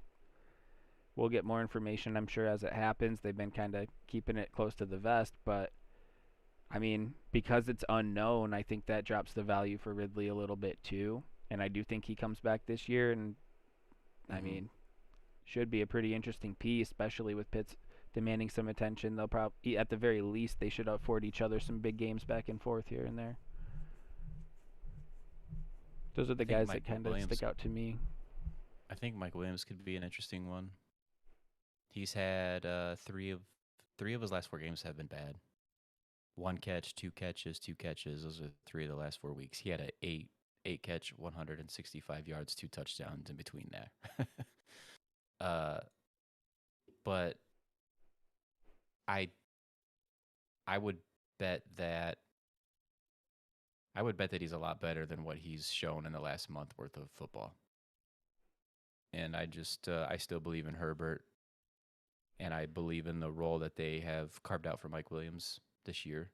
It's much different than it was in years past. I think he would be a target for sure. Somebody I would try to get a hold of. I like that. Yeah, you might be able to make that happen if you wanted to. Cal Ridley for Mike Williams? Yeah. I don't know. I probably sit tight. Yeah. Yeah. Well, I don't know, man. Just not a lot of action. No, no, there's not. We're both tired. Low energy today. Could tell. Work's been kicking my ass. Need to put these waiver claims in though. I haven't even done that. I think last week. Uh, we were streaming late. I don't know how late it was, but chat kind of got going, so we were on pretty late. And I was in bed like like forcing, like really trying to fight, keeping my eyes open. I was sitting there trying to put claims in. I couldn't even remember when I woke up that morning. I had to check. I was like, I don't even know what bids I put on these guys. Like I Yeah, couldn't remember how much. dude, it was like 2 weeks ago that I was falling asleep doing waivers. I went through our league, and then I went through the other league that um that is on ESPN, and then I had Sleeper up, and I was like deep reading because that's that 14 team leaguer, and so I was like Yeah. deep reading into some of these guys, and that was when I put a claim in for MVS, and I put one in for another total flyer. I can't even remember now. But then I was like reading up some other guys and like fell asleep with the phone in my hand. And I was like, "We're done. We're done. I don't care where I was at or what I was doing." Yep. Should you dangle Hopkins' name out there? Yeah, I mean, I would consider doing that. Sure. I assume you're in this is just a redraft league, not a keeper league. What could you get? I think you could get quite a bit for Hopkins. it's doing one for one trade. So when you trade a wide receiver away, it's difficult to get a wide receiver in return. Like doing a one for one, that just almost never makes sense. So if you were wanting a wide receiver and something for Hopkins, you could do like a 2 for 2. Probably try to get. I'm gonna be looking at running back, I'm guessing. I don't remember your team, Dallas. I don't know what your running back situation is, but that's of course where I'm gonna go.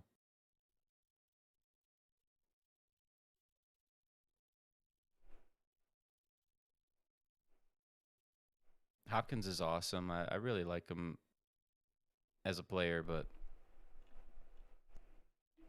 just the way Arizona runs the offense, the volume for him is not there like it has been for basically his entire career. Um, because it doesn't need to be. He when he's not getting targeted, he's still helping out the offense. And up until this point, it's really worked out well for Arizona. So there's no reason for them to change it. The Kyler Murray injury has really got me nervous, I will say. I'm worried about that injury that he picked up. I think we might see. I think there's potential to see a few weeks here of disappointment with Arizona. Kyler, as like a pure pocket passer, just sitting in the pocket, reading the defense, and choosing the right read, and then making an accurate throw. Like if he's not able to be mobile, bad Kyler can come out. And we saw that some even in that game that he got hurt in this past week. If we are in a position where we're expecting Hopkins to take a dip, and it could be for a while if Murray's playing through an injury, but it doesn't give him time to get all the way right.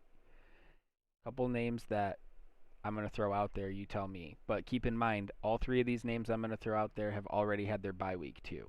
So you'll also be getting that benefit of not having to, eat the bye. Because Hopkins' bye, I think I just looked up, was like week 12. And these other guys have already had theirs, so you can get out of that. But just guys that are scoring around the same amount of points as Hopkins, and if we perceive a downfall, maybe these guys are worth considering. What about... Okay, so you mentioned Mike Williams. Mike Williams already had a bye. Would you be interested in trading Hopkins for Williams in a redraft league because you think there's more to come from Mike Williams and maybe Hopkins takes a step back? I would consider doing that, but I would also, because I think you can, I would want something else in return as well. I would think that should be like a 1 for 2. Like here, you get Hopkins. I'm giving you the best player in the trade. I get Mike Williams and something. Yeah. But yeah, I would look to do a move like that. I would be okay with it. And then you've got the other two that stand out to me kind of in that same area, either from expectation or production-wise. Justin Jefferson and Marquis Brown have already had bye weeks too, and they've been very good at times. Marquis Brown hot lately. Justin Jefferson, pretty good, and they both have had their byes too. I'll take Justin Jefferson. I would too. Would you go Marquis Brown? You're probably trying to get another piece back. Probably. Yeah. I would want another piece back. Same situation as Mike Williams. Jefferson more of a straight up situation. That's such an odd trade, but like I would, like I said, it's mostly because of what we've seen this year has just been less volume for Hopkins.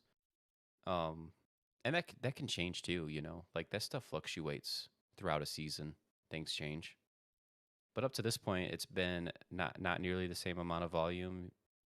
And Hopkins himself has been dealing with injuries a couple different times this year. That's probably the first game he's ever not been able to complete that he's played in his career.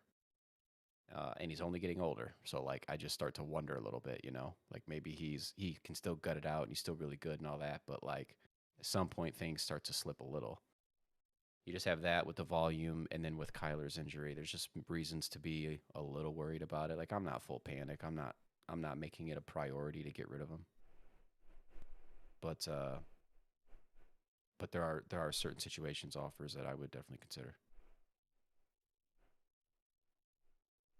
If you were totally committed to a 2 for 1 too, and we would be bigger on it than other people, but you could go probably add like a decent running back to a Michael Pittman. If you're trusting what Pittman's been doing, he's been productive enough that might have changed already. But like nobody cared about Michael Pittman coming in. We were both pretty big on him. It's happening now, so it's like Yeah. maybe they think they're selling high, and you can go get yourself a decent running back and you know a Pittman that they think they're selling high on that I don't. I think he's real. I think he's real too.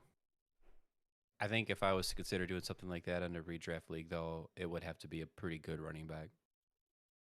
I wouldn't want some. I wouldn't want some like, I don't know, flex consideration every week, but you don't have to start him type of running back. Like I wouldn't. I would want something more than that. Yeah. And I think you probably could get it because I do agree. I think, you know, I don't know. It's funny how fantasy managers work. Their minds work. You know, Pittman. Some people that have Pittman might be thinking just that. Like, man, I need to trade this guy away because of this huge game. I gotta sell high, and then they see like a D Hop come in and they're deep at running back, and it's like, I'll give you D Hop for Pittman, and I want one of those running backs you got, and they're like, oh, no doubt, let's do it. Then you got other guys that be like, you aren't getting Michael Pittman from me. He's wide receiver 1 rest of the year. Right. You know, nobody's outscoring him.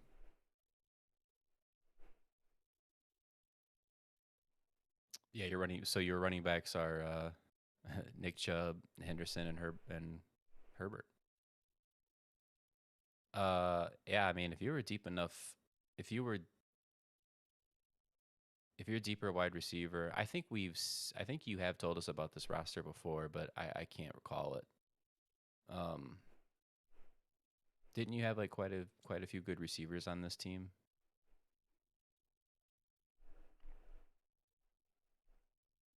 I think so.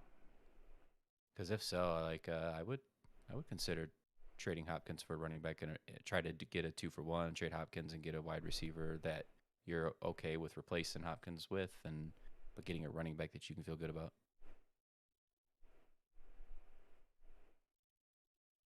You know, like one of those wide receivers where you can just kind of slide in on a bye week, or if somebody goes down, you got another guy.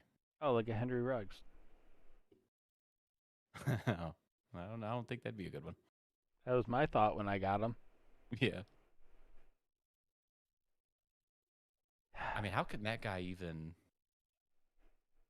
like, even if he somehow manages to escape any sort of, like, if he doesn't miss playing football, like if let's say like this game, he's not active, he's not even practicing this week, or maybe even next week, but like say in the next week or 2 weeks, 3 weeks, he comes back and he's able to play because he's not, you know, maybe these legal issues they have to figure out next year or something, or in the off season.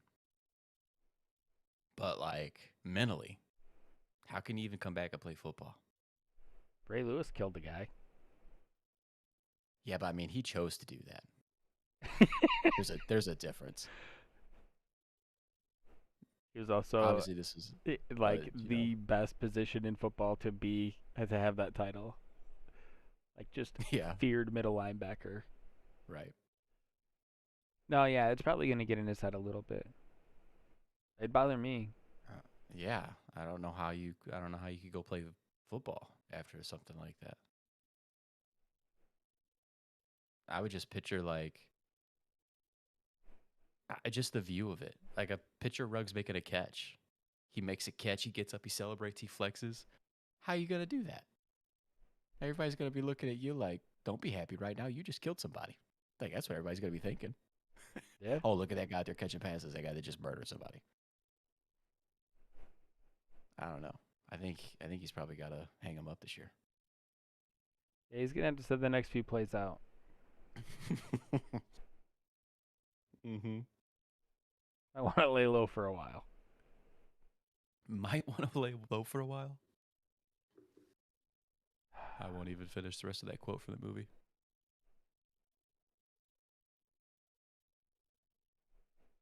And one thing you can say about the guy, he likes to go fast. That is true.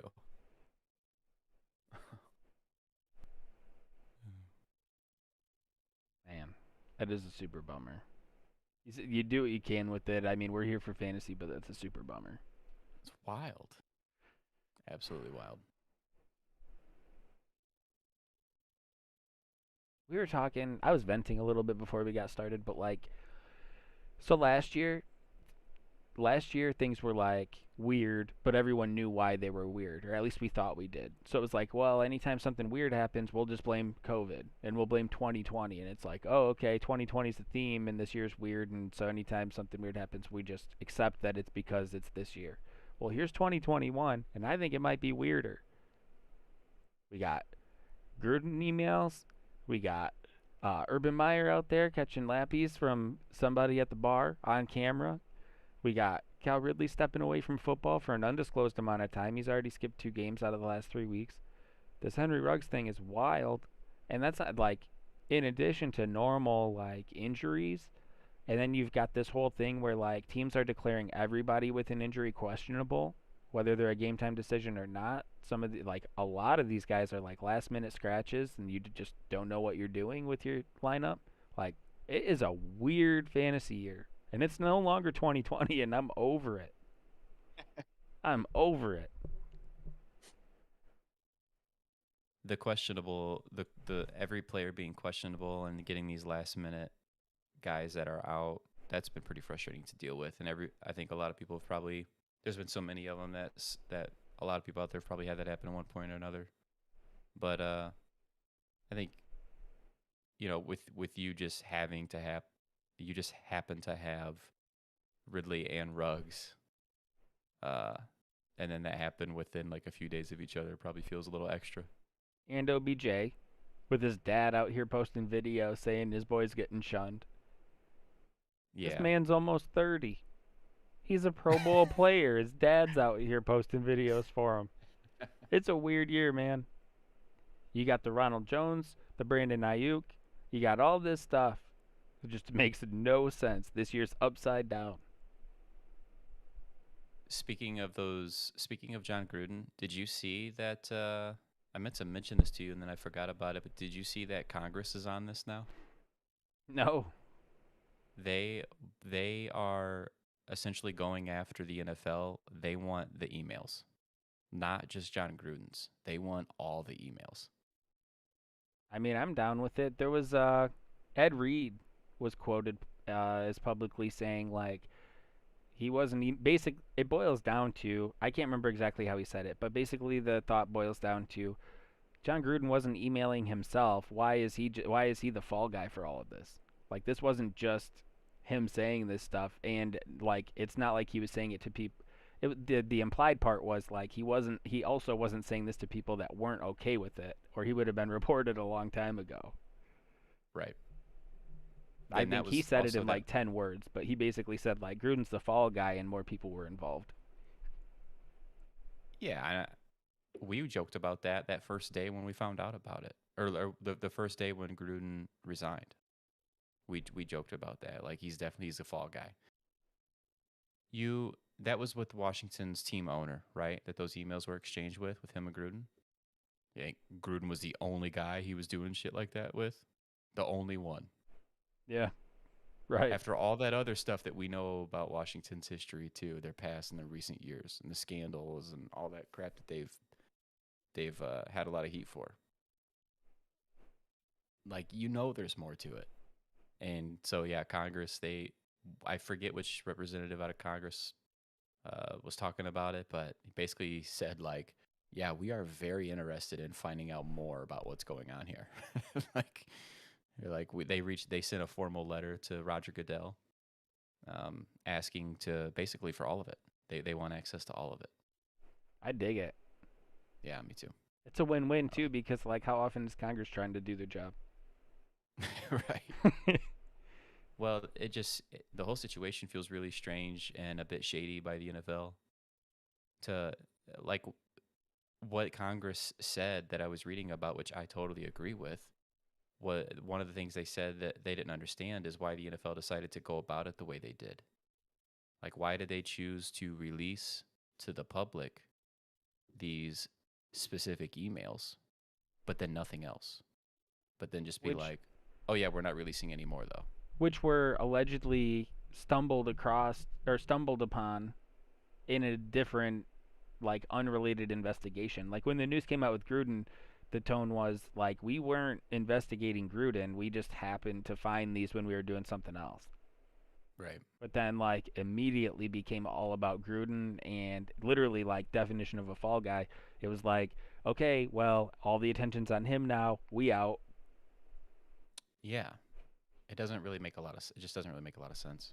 No. I don't get it.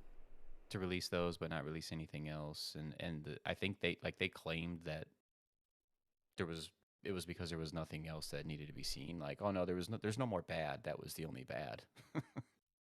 And you can trust us. Yeah. So I don't know. I mean Congress is going to get a hold of those emails, whether the NFL gives them over willingly or not. Congress is going to get them, and then if that information eventually becomes public, we might find out a lot of dirt on a lot of guys that we would be really surprised to see. Yeah.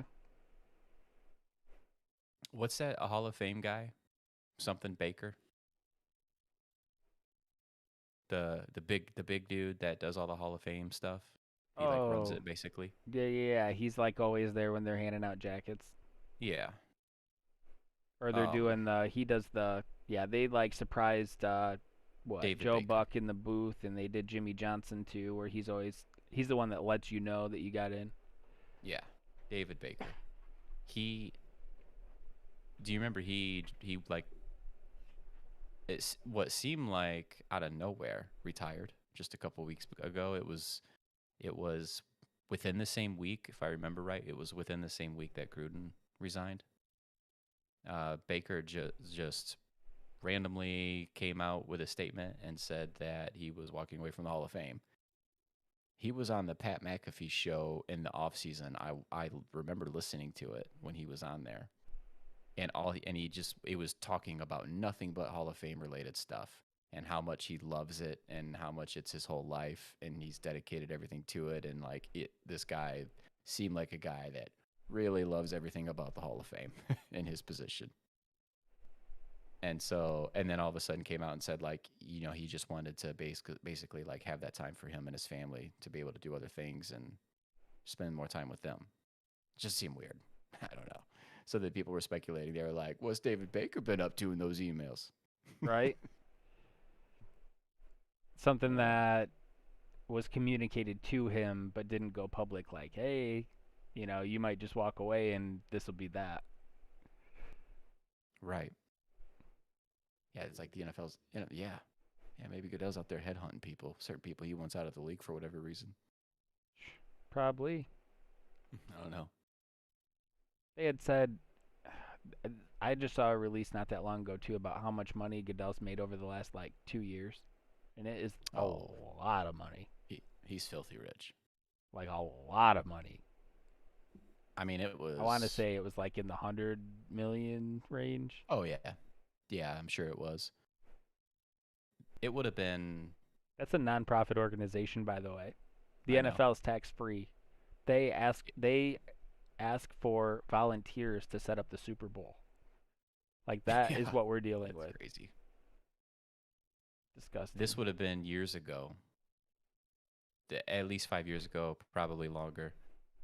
I remember seeing, I don't know, I don't remember if it was a news article or I read it or what, but it was Roger Goodell's wage that he had made in the previous year. It was 43 million, and that was years back. So I'm sure like in the recent years, last couple of years, like he's probably knocking over 50 a year It's wild. out there just doing the damn thing. You know what I mean? Getting drunk during the draft. Hanging out in his basement during the draft, snacking, drinking probably a nice tall scotch off camera. Nick says, 10 team full PPR. Should I trade Khalil Herbert and Justin Jefferson for Adam Thielen and Damian Harris? I would not. I don't think so either.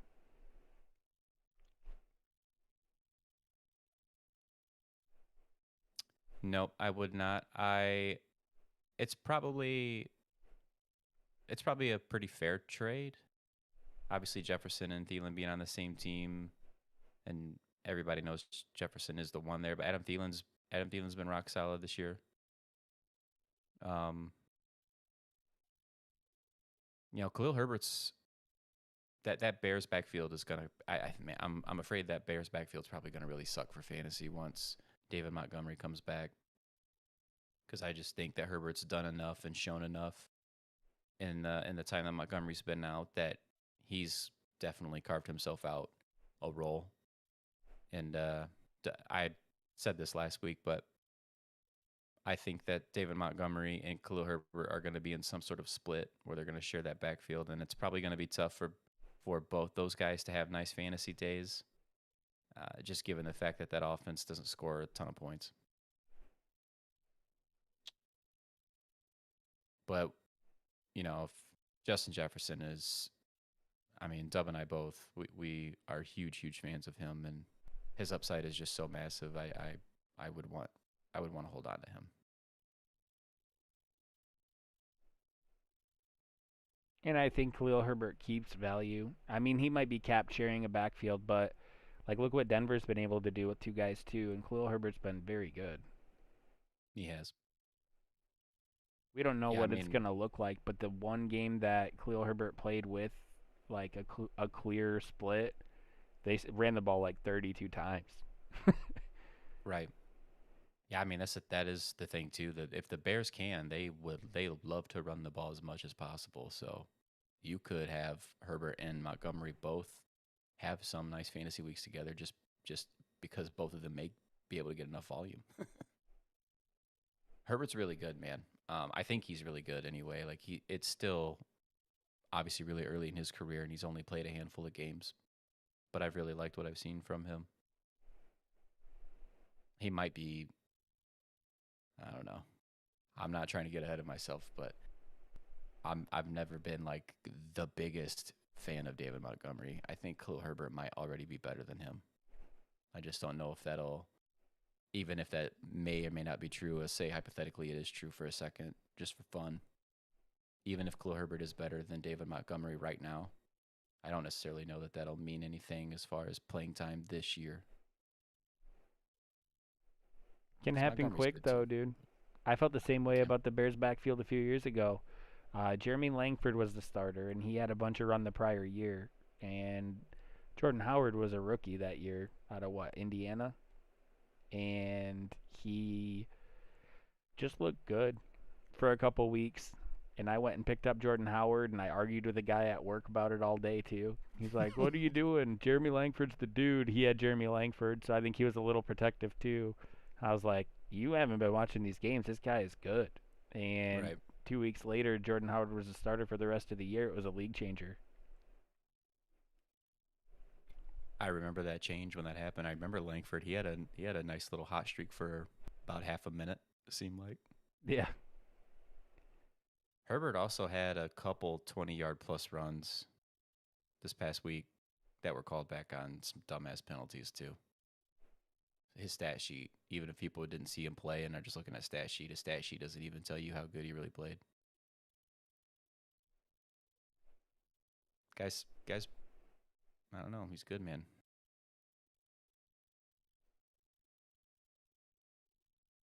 It's that's what the Bears seem to be able to do. The Bears seem like they get some nice players, and then it amounts to a whole lot of nothing.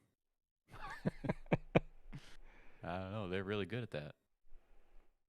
Look at all this talent that we're not doing shit with. Need to fire Nagy like yesterday. You did say they mixed up their play calling a little bit without him, so it's got to be in their face, right? I don't know. I haven't read enough into why that was, but all I know is that Nagy's been calling plays and has his hand in that offense and how it runs. Fields has had, he's played plenty of games, so far with Nagy that we've got enough of a sample size to look at the situation and go, oh, this is bad. This doesn't look good at all. And then one week, Nagy's not there on the sidelines. The thing is I'm sure like leading up to the week, like he probably had to have had his hand in the play calls, right? Or like what they wanted to do. But once you get in the game, I think things can change. And then you have less control, and they're not allowed. Like Nagy's not allowed to communicate with people on the field. That's not something that's allowed in the NFL. So, like once they're on the field and the game's going, things can go different, go sideways. I'm telling you, there were plays, there were things that looked like they were designed for what Fields is good at that I haven't seen yet. And he just looked much more comfortable because he was able to get mobile and move around and get out of the pocket. I mean, I don't know if you saw his rushing yards. He went over 100, and he was. I mean, it was like a regular thing that he was doing during the game, picking up first downs with his legs. That's what they need to be doing. That helps that entire offense. Instead of this like treating Fields like he's a five step pocket passer, surveying the defense. Like the guy's struggling right now to pick up a blindside blitz. Like he's struggling right now to even be able to like determine that pre-snap. So you got him just sitting in the pocket when he's having a hard time even determining things like that. He's getting killed out there.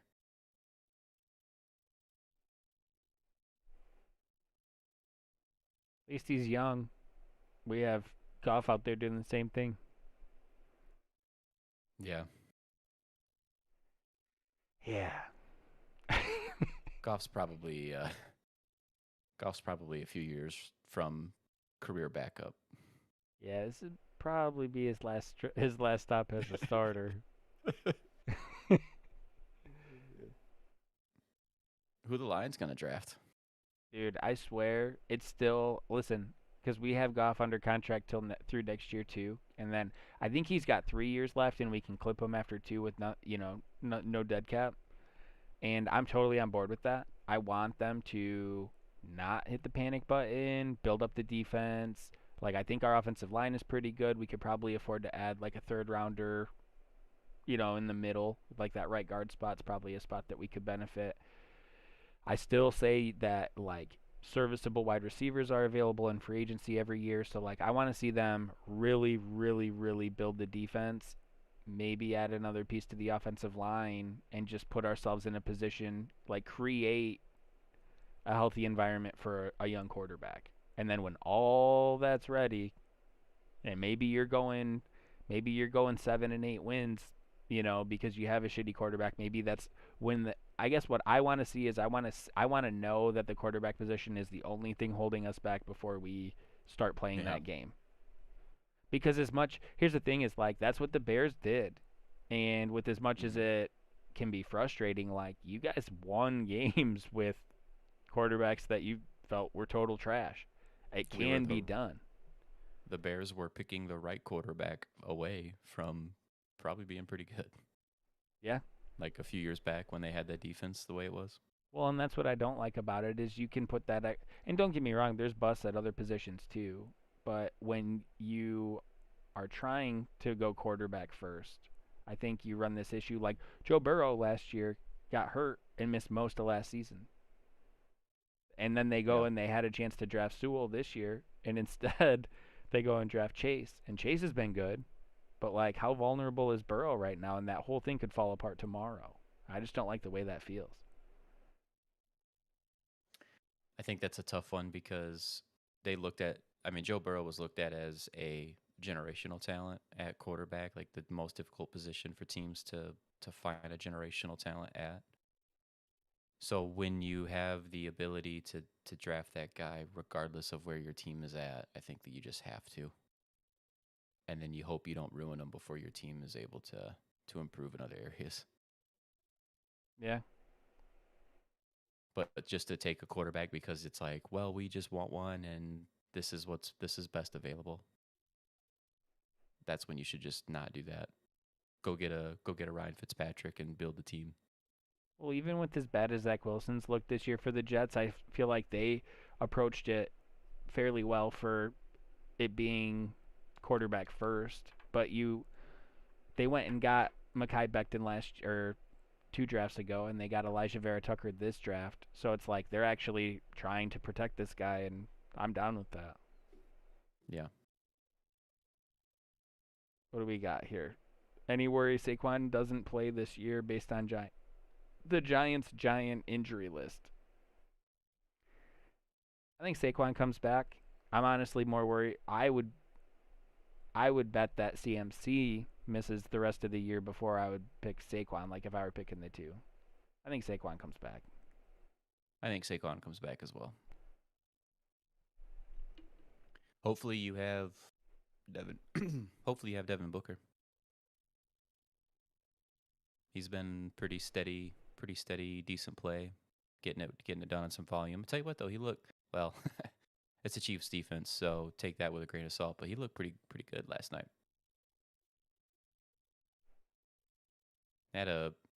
Booker had a couple runs that I thought like they surprised me a little bit.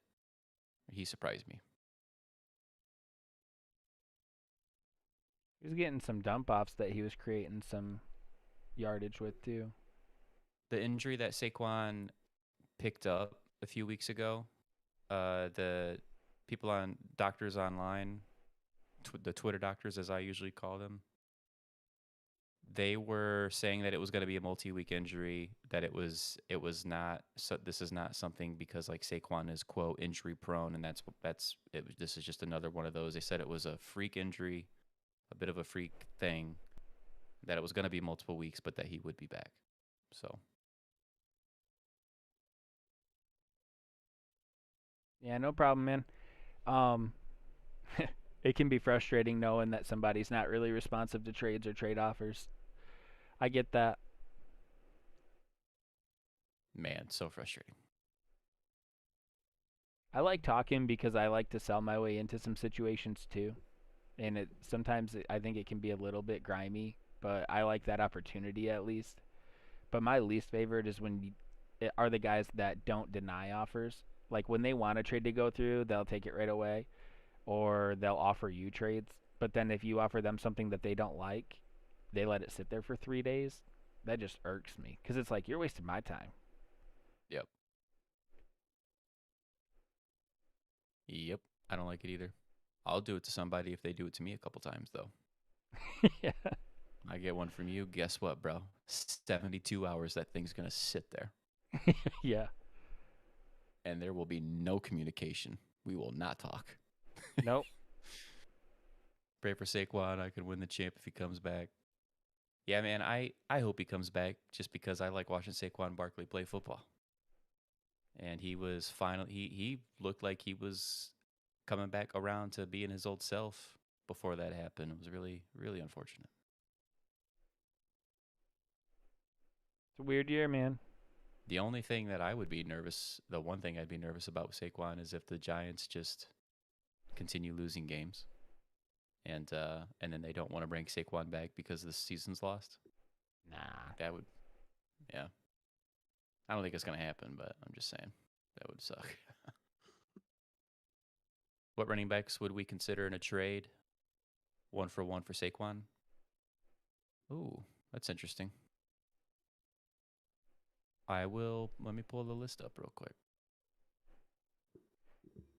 The cop out is that with Saquon's current status, I don't think I'd want to give him up for what you could acquire right now. I called it a cop out. I know it is, but I don't know that there's many options out there that I would that I'd be able to get that I would also want in a 1-for-1. Well, that might be true. That may just end up being the right answer. But where I would start is the person that has Devon Booker. I would just, like, who do they have on their roster, running back wise? Yeah. Because if one team is going to be most inclined to want Saquon, be willing to trade for him, it would probably be the team that has Devon Booker. And I'm assuming this is just a regular redraft league and not any sort of keeper league.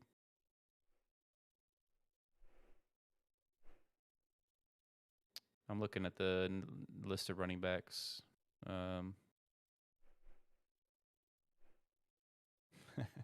I mean, the Derrick Henry. couple Haha. name, JK. couple names that popped out to me that I would at least just put in the same category.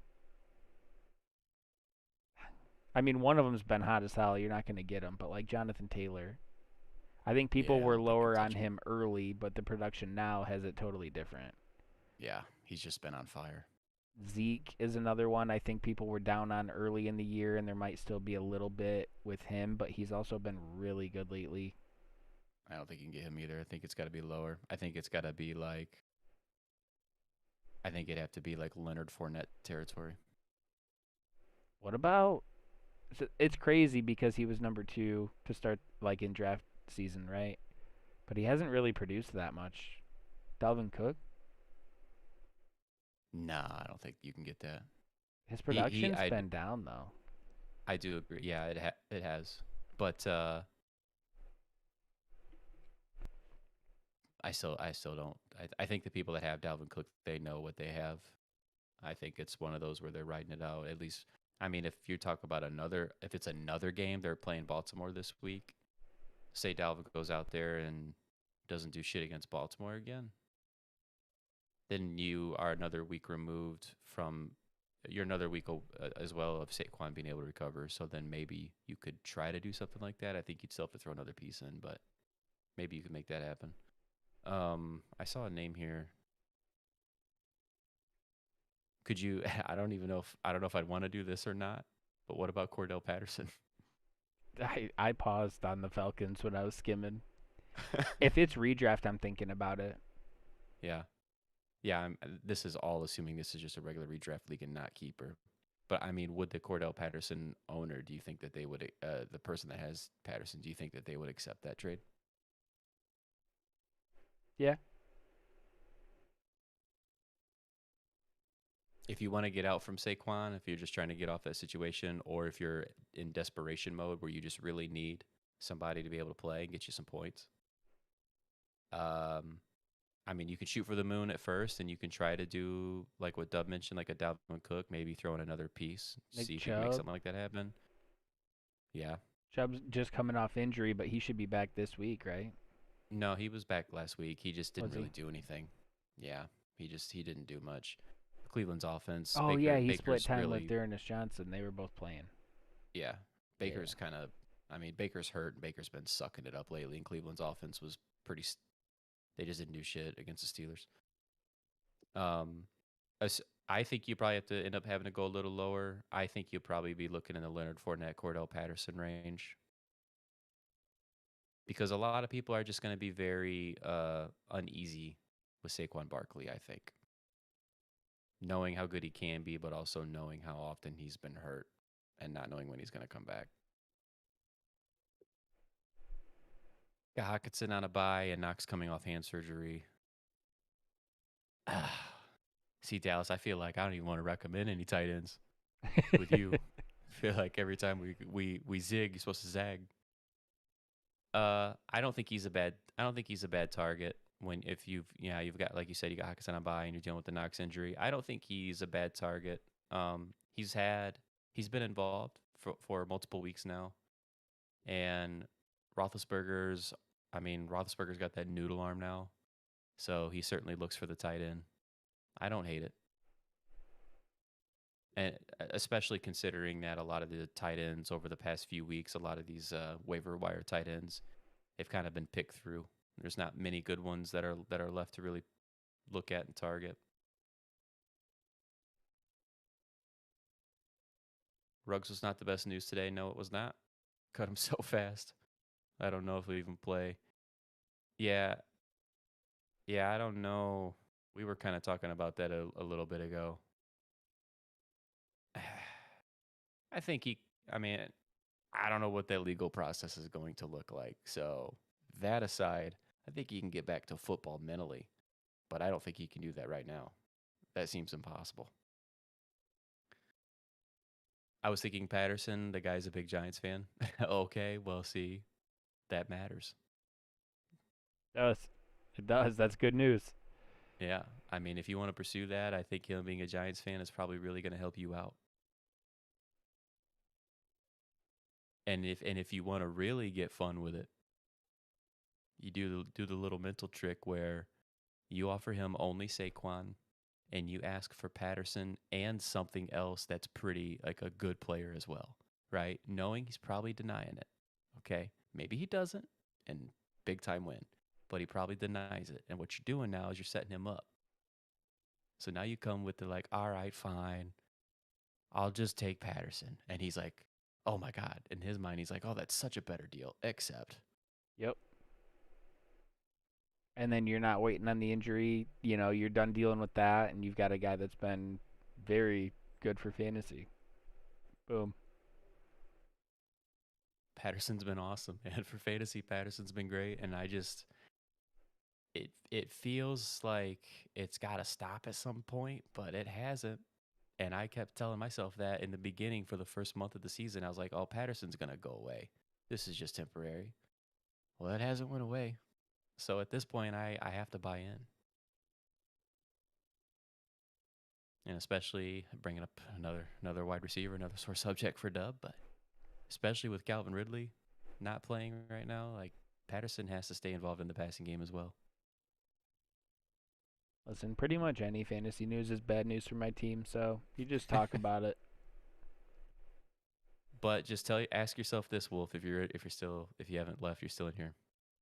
If Saquon comes back next week, if you make this trade like tonight, tomorrow, and Saquon is active next week, are you still going to be okay with that?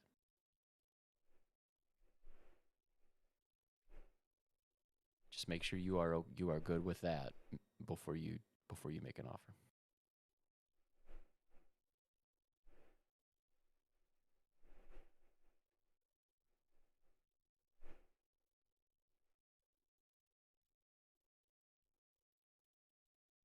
Oh man, If we are looking at tight end streamers, you see any that catch your eye? well, I'm just gonna say Mo Alley Cox did not catch a touchdown last week, so he's getting So two he's this doing it week. this week. Yeah. It's against the Jets.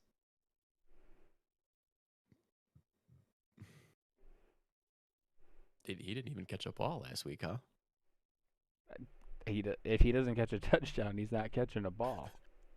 Couldn't catch COVID if it landed right on him. Yep. I'm making that bet on. I'm making that bet. Mo Alley Cox anytime touchdown score. Done. It's got to Done. be like what plus 300, plus 400, probably something like that, maybe more. Him and You know, I was Uzoma, CJ. We're just CJ. They didn't catch a touchdown last week. They're due, man. right. You get some other options because I was just skimming, like Hunter Henry, like, Yeah. yeah, they're all kind of in the same category. Yeah. Dan Arnold. Yeah. That's just where we're at with the tight ends. It's like I said, they've been there was like a group that kind of stood out, and then they've all been picked through. Everyone's got them. They're all rostered, and now you're left with this big group of tight ends that any one of them any week, like a handful of these guys that are available on waivers, a handful of them are going to catch a touchdown, and then the ones that do that week are going to be the tight ends the following week that all the fantasy shows you listen to and everything else are going to talk about for streaming. That's just the way it's going to work. And you're going to be constantly chasing with the rest of these tight ends. I would just tend to want to play the ones that at least have done it a few times. There's not many of them left, but there's a couple. Yeah.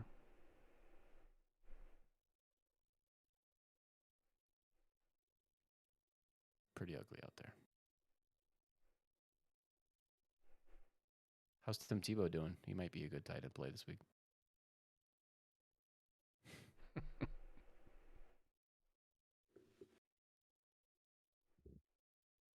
Well, man, I'll be honest. I'm pretty tired, Oh yeah. and I still haven't put in my own waiver claims. stream's kind of winding down, so I don't know. You want to call it? I'm good to call it.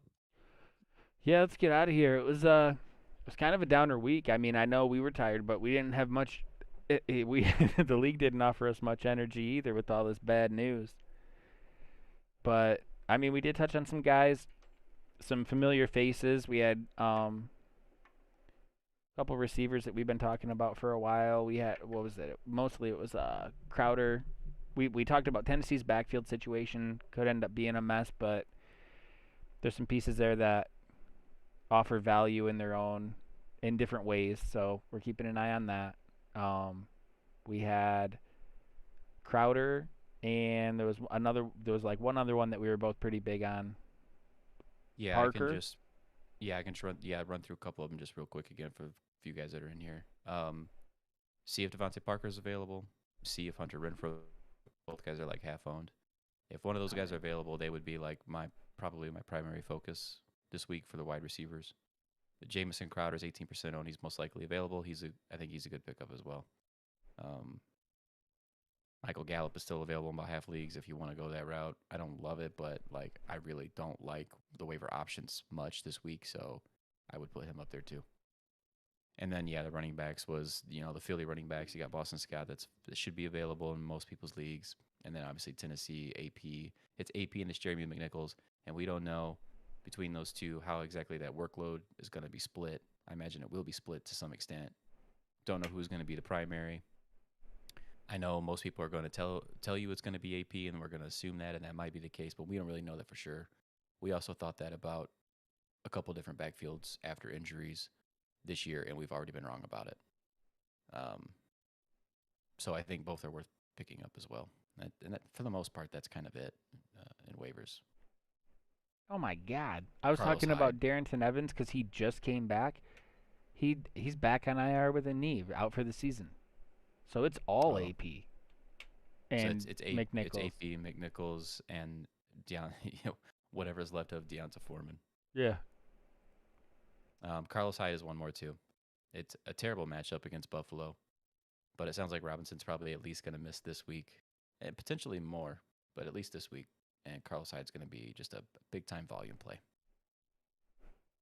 Dude had 6 catches last week. I think it was like 8 targets, and that was coming in and playing after Robinson got hurt. That's it, man. Good luck on waivers. I wouldn't if you're in Fab, I wouldn't go spending a lot for most of these guys. If you're desperate, I would maybe consider doing it for the Titans running backs. But I'm not. I wouldn't spend much, and I wouldn't be wasting my number one waiver claim if I had it either. And then there was a little blurb about Taysom Hill and the Saints quarterback Oh, right. situation.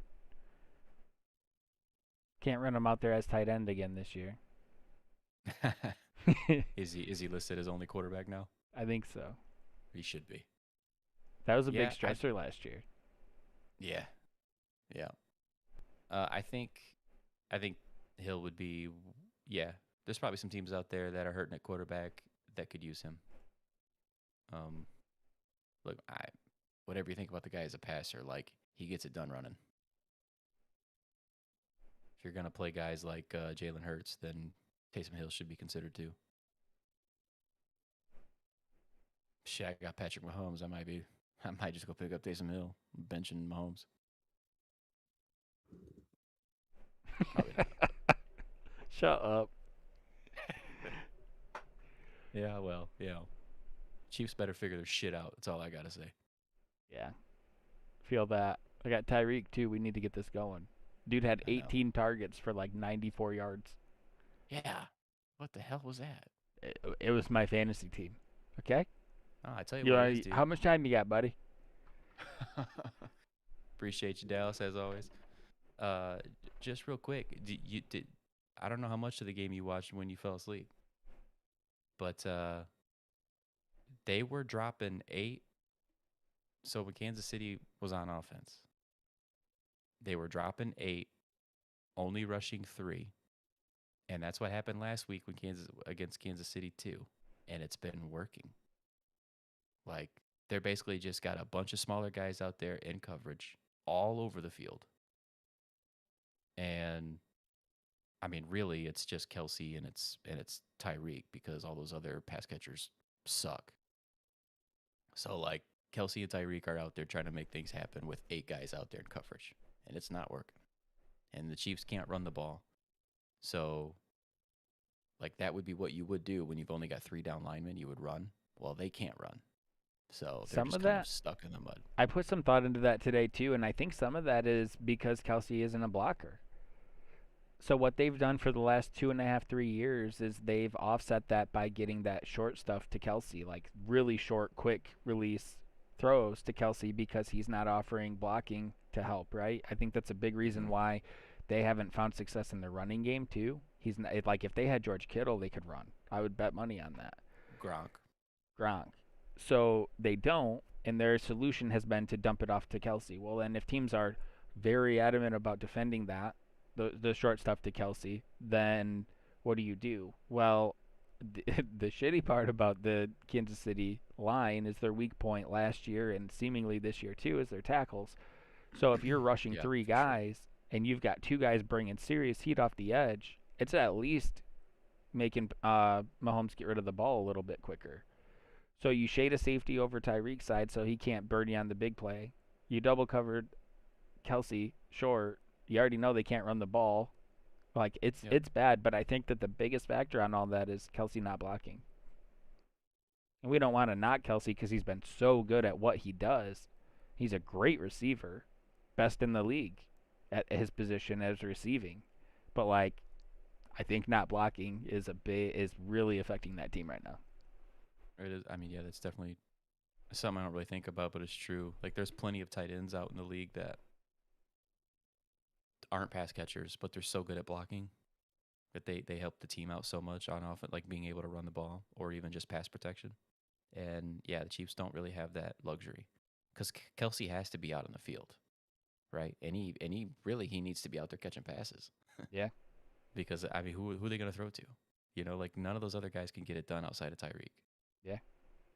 Uh, it's not great. They're going to have to figure out how to work around that because for right now, that's what defenses are doing, and they're going to continue to do that because it's worked so well. The crazy thing about it too is where did I see that? I was trying to pull it up as you were talking. There's some information somewhere about like quarterback pressures. Where did I see that? It had to have been something somebody posted on Twitter. I might be able to send it to you later. But Mahomes is one of the most pressured quarterbacks in the league. It's And not new. well, and but what's nuts about that is defenses are only bringing 3 down linemen on them, and they're still Yeah. getting a lot of pressure. Yeah. What is going on with Dude, that? Like, there were so like when the Chiefs seemed invincible and then they went into Detroit. Detroit's bad. We all agree on that. Detroit I hung with remember them that in that game. game until very late. And all they were doing was running a wide nine where their ends were super wide and they were just flying up the field. And they were over penetrating even. Like more often than not they were over penetrating, getting behind Mahomes. But it created so much discomfort and it got that clock going so fast that like Right. he was off. And I was Yeah. surprised people weren't doing that more after. I saw a couple teams try it again that year, but like I think the secret's all the way out now. And I think Yeah. it's They like get in the backfield no matter what. right. Well, and when you can do it with 3 down linemen and keep 8 back in coverage, like that's a dream. Yeah. You know, like you're just it's a dream for every defense. It's working. It's working. It's been working for multiple weeks with them. Like I said, the cheap a blocking tight end would be nice. They don't have that luxury, so like they need to be able to run the ball, dude. And I don't even know if they can do that. I don't know if they have that in them with that roster. Well, and he ran a lot more before he had that knee injury too, or was it a knee or an ankle? He was like playing on one foot for 2 or 3 weeks last year, I think, or two. It was last year or 2 years ago, and he hasn't really run much since then. And that's also not helping. Right. I agree. I am sending Kamara, Lockett, and Waller out, and receive Dalvin Cook, Pitts, and Hollywood Brown. Is this a win for me if it's accepted? Uh, I think it's a short-term boost. I think it's a rest of season I think it's a rest. You might be losing a bit on the rest of the season because Lockett's going to be really. He is and has been good, and the problem right now is Russ is out. Yeah, and Kamara's been he's still been like up to this point he's got to be performing better than Dalvin Cook, right? Thought he was playing And pretty good. he is. He's playing well. And I know Dalvin's been hurt, but even when Dalvin's had a couple he's had a couple down games while he's played. Like Kamara's had a better season than Dalvin. Uh and Darren Wall I know Kyle Pitts had a huge game a couple weeks ago and then he had a nice game the week before that. But Stephon Gilmore, the Carolina Panthers got Stephon Gilmore, and the Panthers in Atlanta played this past week. Well, without Calvin Ridley on the field, Carolina put Gilmore on Pitts. So they took their number one corner and they put him on Kyle Pitts. Kyle Pitts got shut out. Kyle Pitts wasn't able to make anything happen. So that makes me a little nervous. Not every team has a really good corner like Gilmore. Like, not every number one corner out there is Stephon Gilmore. They got Lattimore this week. They got Lattimore this week, and Lattimore might be on Kyle Pitts. And that's a problem for Kyle Pitts, too. Meanwhile, you have Henry Ruggs. This Henry Ruggs situation, we assume he's probably not going to be playing football for a little bit. Like Darren Waller's probably going to get a little bit of an uptick in his passing volume. And Darren Waller is also a really good tight end. He's got the proven track record that Pitts doesn't have. So, I probably want Kamara over Dalvin Cook. I probably want Waller over Pitts. And like Dub said, the Lockett Hollywood thing, Hollywood Brown has been awesome this year. I would really like to have him on my team. But Russell Wilson is going to be back pretty soon, and then Lockett's going to go back to, that guy you want to play every week for the big boom games. So, well, here probably don't want to do that. Here's the opportunity that I think I see after this week. Because Pitts had the bad game and he is set up for another one, let it play out for a week. Hope that Waller has a big game, which he could very well do. And if you still really wanted Pitts and Hollywood Brown, I would offer, after this week, I think the value of Pitts comes back down some. And I think it's reasonable to throw Waller out there for a Pitts and Hollywood Brown. And maybe you have to throw in another piece to make that work. But that tight end position has a lot of value too. And Waller all year has been perceived number 2 tight end. Even ahead of Kittle because there were some injury concerns, which are now more evident. But I think it might feel weird now, but I think if we were looking at things next week after things play out the way that I think they will, I might see if I could get Pitts and Brown for Waller and a piece I don't mind. Because stashing Lockett could pay off big, and I agree Kamara over Cook. Yeah. Yeah, if you have Gronk too, that would also make it a little easier to deal Waller and play Pitts on nice matchups. It would. I really like Waller, really, really like him. But if you are trying to add a receiver or even having Brown until Russ comes back would be really nice. I mean, that's the opportunity that I see. I mean, if Hollywood can continue to do what he's done up to this point, he's going to have, even from the point that Russell Wilson gets back, Hollywood is still probably going to be a better wide receiver than Lockett for the rest of the season. Just Lockett's going to have. We know what Lockett can do. We know Lockett can drop a 30-point game. But we also know that Lockett can disappear. Hollywood has, I think he had the one bad game, right? But he's been pretty rock solid, steady, really good all year. Yeah. I think it's getting to that point for me where I think I would probably consider wanting Hollywood over Lockett. Even with Russell Wilson back. I mean, Lockett's great, but I'm just saying Hollywood's been balling this year. Yeah. So if you just really want Hollywood Brown, I get it. And I mean, I think the Dalvin Cook Kamara, it's kind of like at the end of the day, either if you have either, you're gonna do just fine. They're both 2 of the best running backs in the league. It's just that Kamara's been he's been better than Dalvin so far this year. And I don't know why that's going to change. I think Kamara's just so freaking awesome. He stays so involved throughout the game, no matter what. Madison's played a little bit more. Well, you know what? This last week wasn't the case, though. That's close for me. But, yeah. I think you seem like you would like Hollywood, and so I think go ahead and do that. You've got Gronk and Pitts that you can rotate with. And if it's Kamara, if it's Dalvin Cook, I don't really care. Either one is rock solid. You have Lamar Jackson. Yeah, okay. The stacks are fun. I get it. Part of fantasy football is having fun too. So I would say go ahead and do that trade. You're not getting burnt on it. I mean, if you say is that a win for you, like I think either side does well there.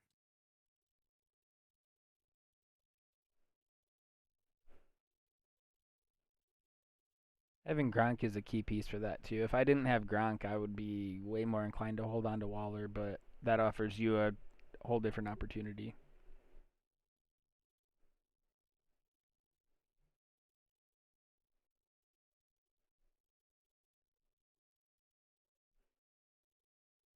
James, you were in here earlier about that. We said that we would trade. I would trade Godwin away and get DK. Trade Lamb for Saquon. Wide receivers: Devontae, Lamb, Godwin, Judy, Emmanuel Sanders, probably Michael Thomas. Running backs: is that Henderson, Michael Carter, Javonte, and Kareem Hunt, PPR.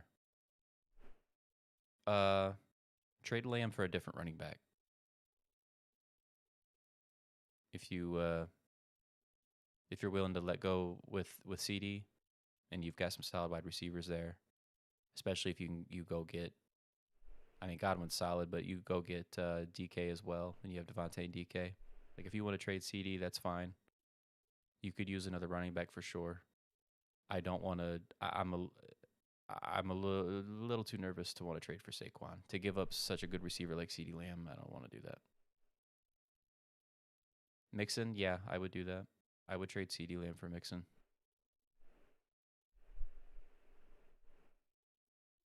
CeeDee Lamb's awesome, really good wide receiver, but just with the makeup of your team, Kareem Hunt's out. Michael Carter had an awesome game, but we just don't know yet if that's going to continue. Javonte's in a true split and hasn't, he's tough to rely on him.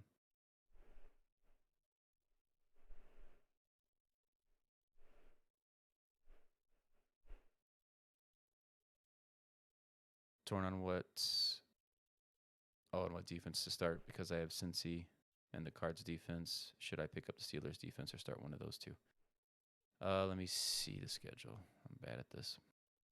The Browns with the Bengals and the Cards are playing the Niners. I don't know. The Cardinals have been pretty good on defense. And the Niners kind of aren't so good on offense. We said that last week, and they put up 33 points. I know. I still feel that way, but I saw that too. I was like, man. I would probably play the Steelers.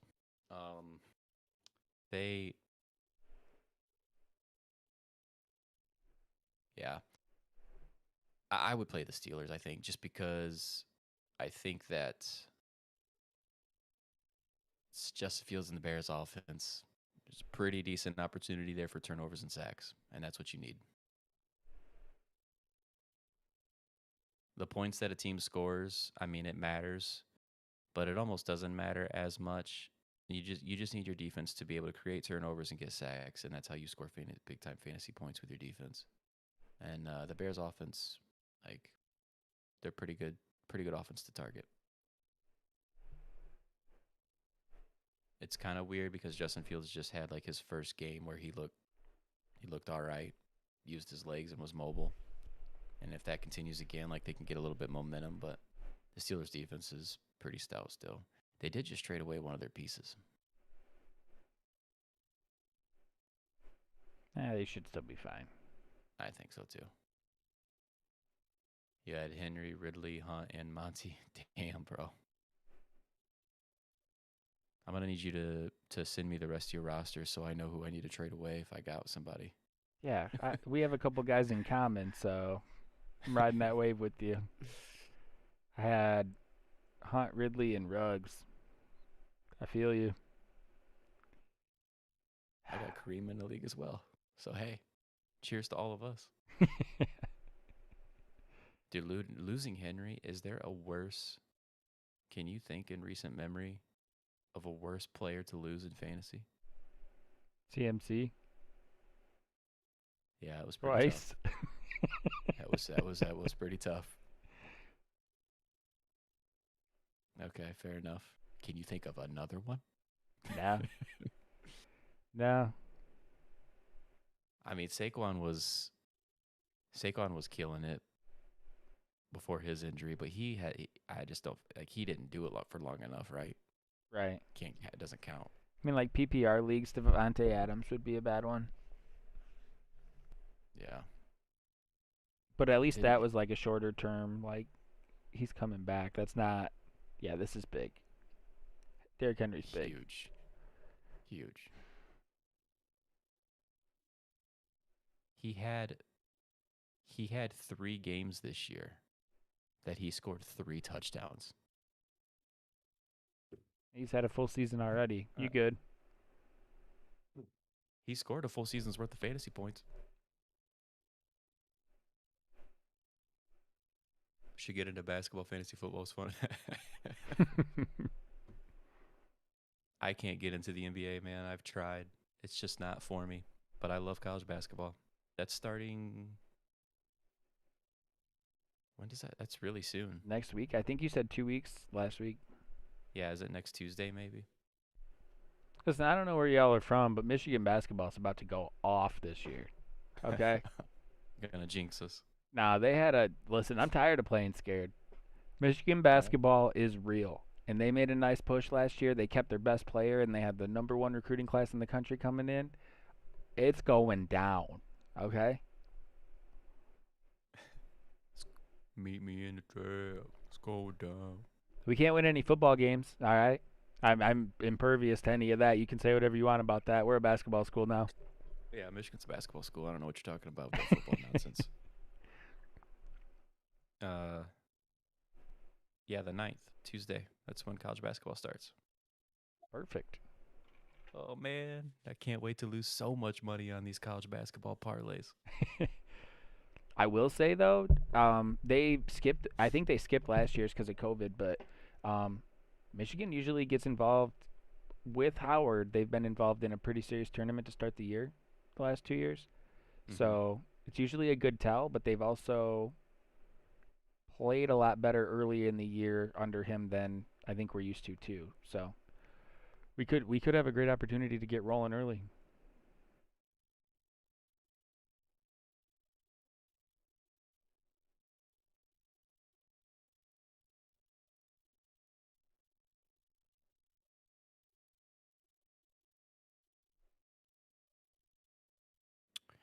Um, no, I mean I don't know what your bench is to be able to make changes. That looks like that would be your starting roster. But no, it's a pretty stout starting roster. If you want to, I think Arizona might end up being a good play against the Niners, but I probably feel a little bit even safer yet with Pittsburgh playing the Bears. So if you want to make that change, you can.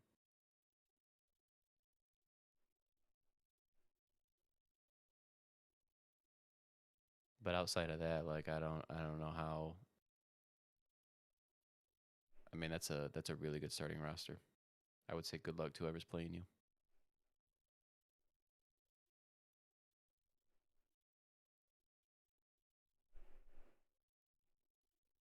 Yeah, it's pretty solid. What do you know? 4-team league over there?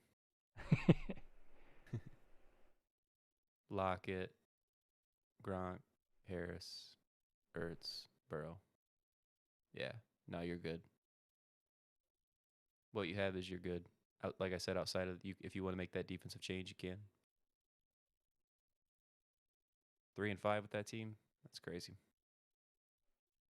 I mean, Diggs has been a little underwhelming this year, but he hasn't hurt.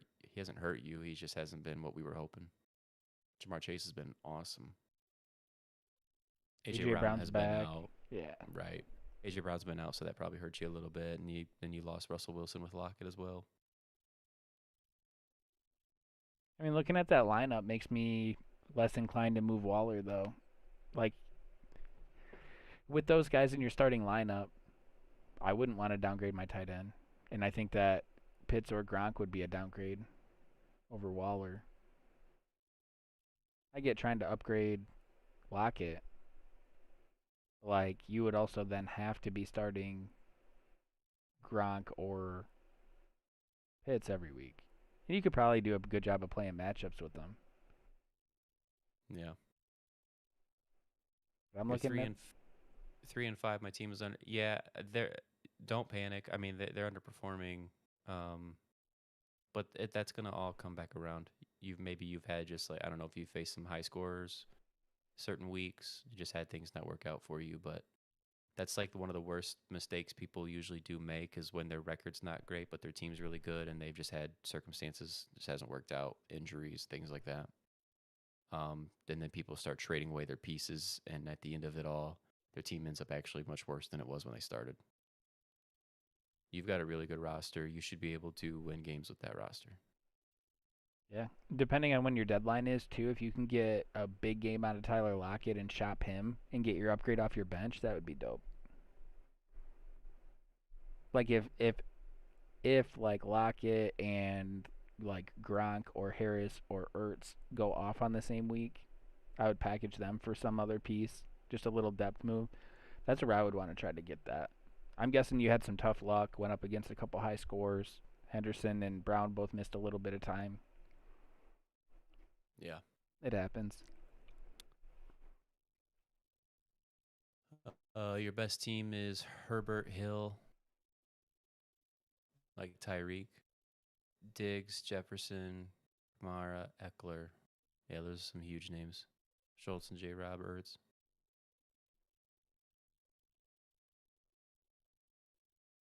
Yeah, that's really good. I feel like there was a dirty trade in there somewhere.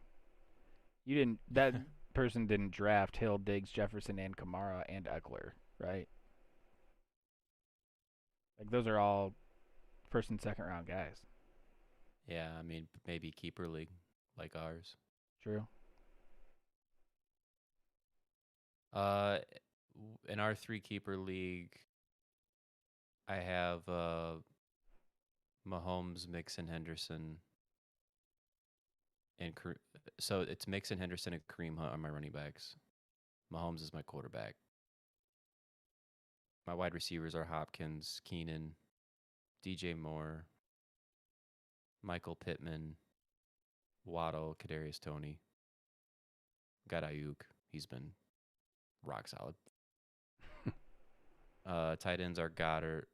This is gonna sound weird, but this is just kind of how it worked out with waivers and things. But I have Goddard, Schultz, and Logan Thomas.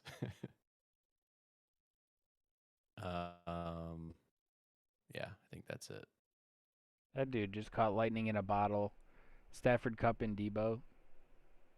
Come on. What is it?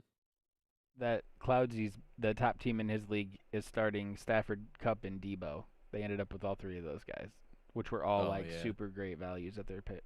Yeah, that worked out great. Stafford to Jonathan Taylor, Michael Carter. I mean, Carter's coming around too. There it is. Cooper Kupp, Debo. James said there were some dirty trades happening. Yeah, you stack a team up like that. I mean, even in a keeper league, you end up with 5 top 20 guys. Come on.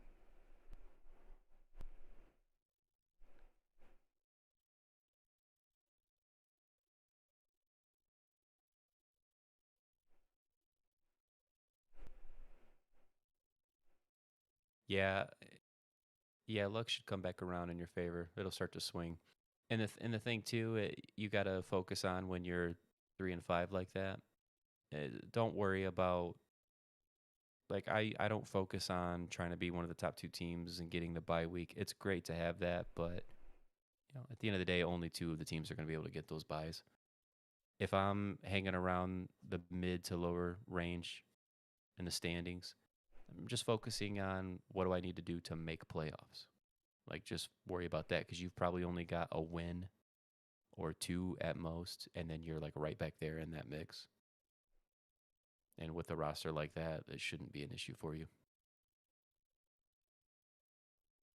Usually for me, I try to set my team up and I start out slow often, like most years, and I think it's because I'm usually looking too far forward. And so sometimes I kind of just recalibrate too, and I'm like, well, I need to maybe not take a matchup for granted, and I need to focus like, what can I do without like you're not trying to sacrifice, right? But like, what little moves can I make this week that are gonna give me the best chance to win this week, right? And I'm not talking about like making big trades or not necessarily anything like that, but just changing my mindset just a little bit more towards like the now has actually helped me out quite a bit. And it doesn't Sure. have to be like a major change, but just like, yeah, like it made me think of it because you were talking about bye weeks. Like, yeah, I want to be in that position and that's my goal, but I think focusing on that goal can actually like hinder you from achieving that goal.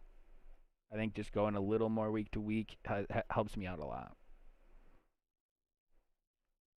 The our keeper league, our three keeper league, it makes that a little more difficult to do.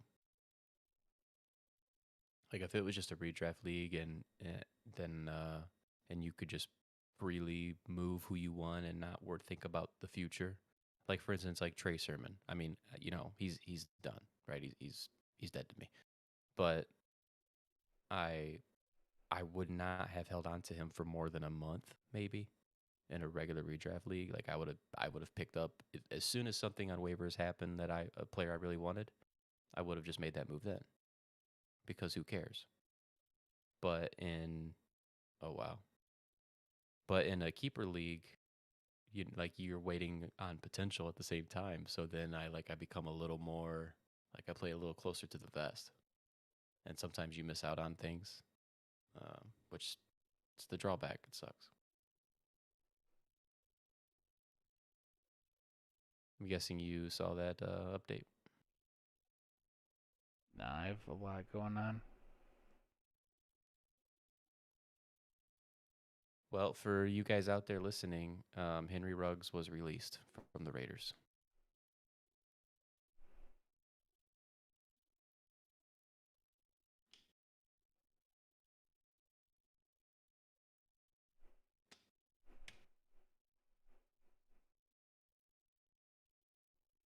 Got so many Facebook updates that it didn't even come through on my push notifications. Well, that's Russ cool. Cup That seems a little round. brash. Yeah, it does a little bit, but I guess I don't know. They probably have some information, Yeah, he killed a guy. and probably hammered too. Yeah, Yeah, I can't be doing that. cutting him though. You know what I found interesting? Okay, I will say one of the first things that crossed my mind was how are the Raiders going to handle this situation? And what's interesting about it is Darren Waller is a total rehab story that has been oversold every primetime broadcast that they've had.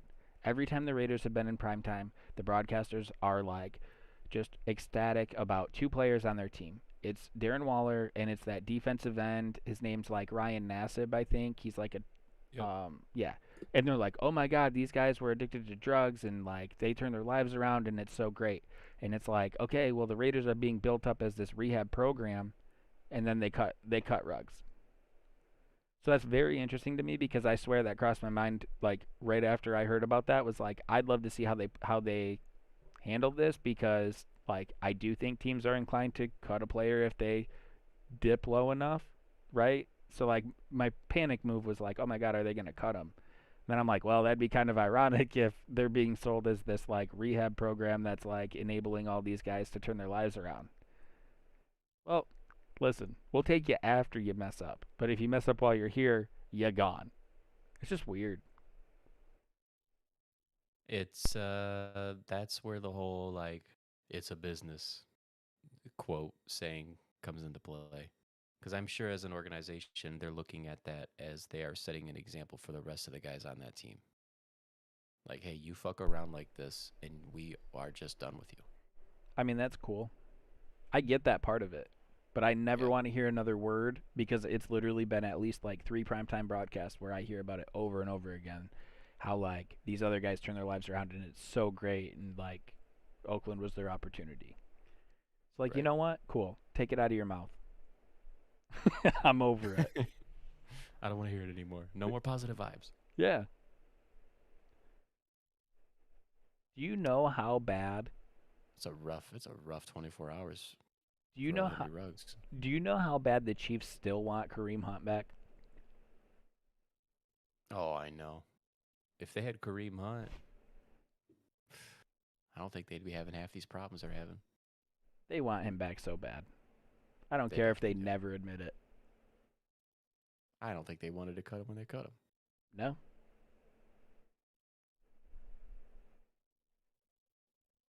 They played in college together, right? I don't know how Ruggs and close they are. yeah, I don't know.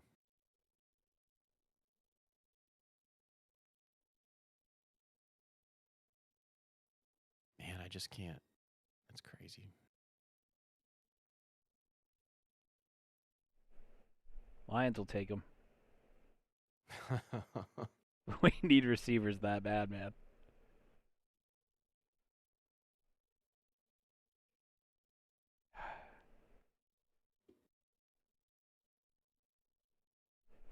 what a wild, what a wild freaking day for that kid. Yeah. Second year in the league, turning things around, making plays, looking better on offense, probably feeling like he's getting in more of a rhythm. Apparently he had posted something on one of his social media pages. I don't know if it was Instagram or what, where he was at some sort of one of those like Top Golf or a place like that. I think it was one of those where they have the driving ranges and you hit them in it's like nicer cities and stuff have these like nice driving ranges. Doing something like that with it look like with his boys. And then boom. Kill someone, cut from your NFL team. Probably serving some time. Ah. He's probably already served all the time he's gonna. He probably spent the night in jail and the rest of it'll get worked out. Think And I'm so? not trying to downplay what he did. It's more just how the system works. Like, I don't support what had happened at all. It's a really sad thing. It just happens to be that in America, if you have the kind of money that he has access to, like, things just go a little bit different. Yeah. Authorized to trade for A Rob. Man, I tell you, as a Bears fan, it makes me sad to see what's going on with Allen Robinson. It's too bad for him because he is a really good wide receiver, but just hasn't worked, and it just hasn't worked for him yet again. He dealt with Blake Bortles before coming to the Bears, and having those Trubisky years, and it's hard to picture him being back with Chicago next year.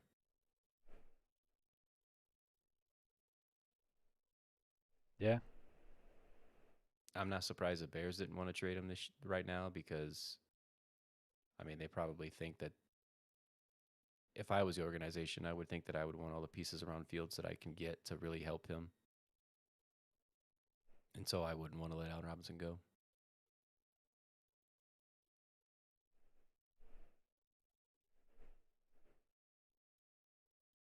Yeah.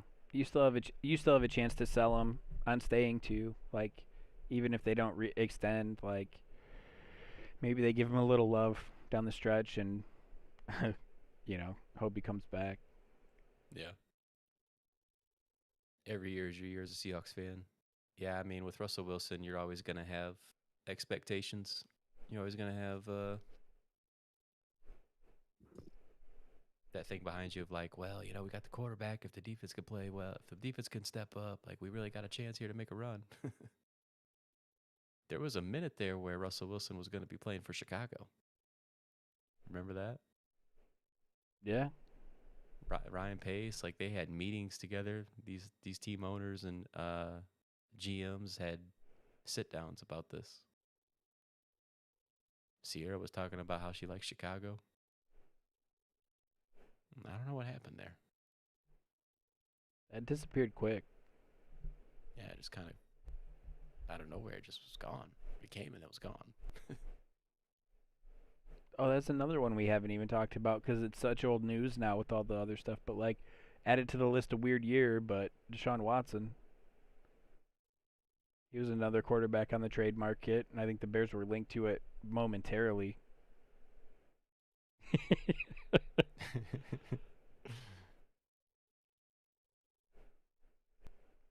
Hey, Cowboys defense has been one of the pleasant surprises this year. They've played well. It's really helped that team out a lot. They're gonna be getting DeMarcus Lawrence back soon too. Well, I don't know that, but he's been getting closer. And if they were to get a player like that back in a defense where they don't need him as much as they had, I don't think he's the same player, but I think he's good. Yeah. Like gonna help even more.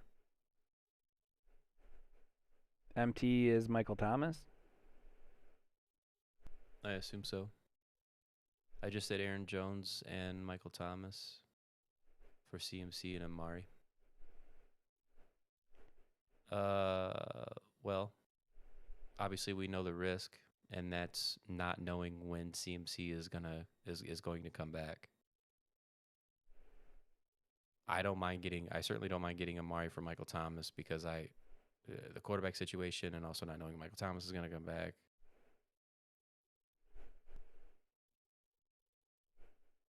I don't hate it if you're deep enough at running back where you can afford to put somebody in Aaron Jones' place until CMC comes back. Or if you've got like Chuba Hubbard, I mean he's been disappointing in the time that he's played, but he has. I mean I guess that's not necessarily true. He's had a couple down games, a couple good games. Hopefully you've got him or somebody you can plug in.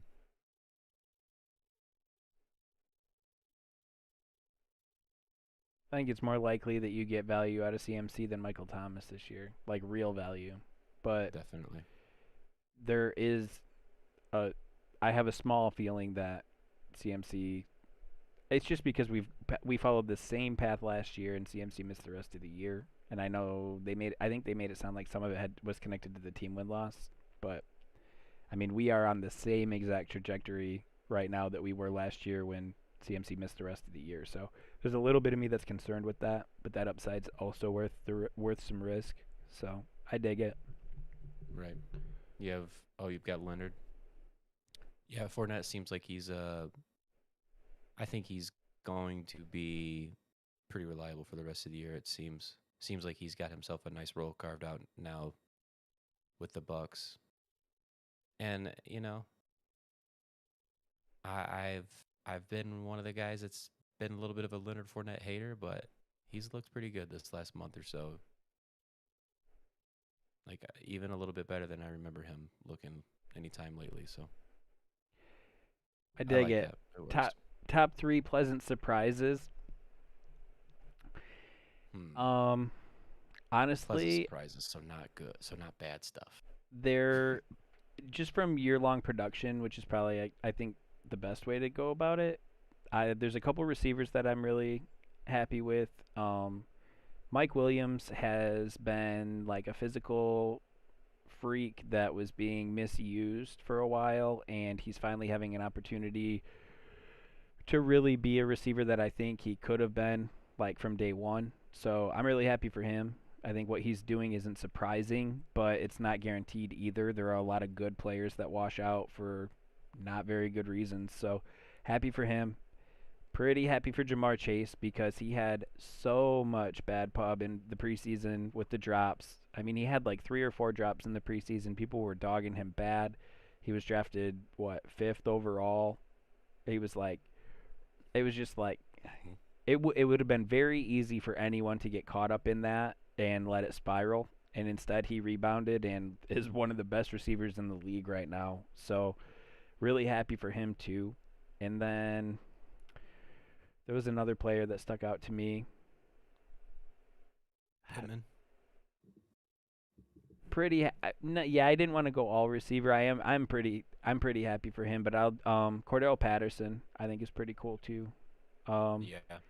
Mostly because it seems like he's struggled to find a true role on every team he's been on, but he's also been a football player. Like he's done everything he's been asked to do. He goes hard. He was kind of pigeonholed into a return specialist role with Minnesota for a while, and then he was the receiver that got some touches as a running back for the Patriots and the Bears. But I just like that he's a football player. He doesn't really have much to say, but he goes out there, he gives it. So him having a bigger role, I don't know what that means to going, for the rest of his career, but what he's doing right now makes me happy for him too.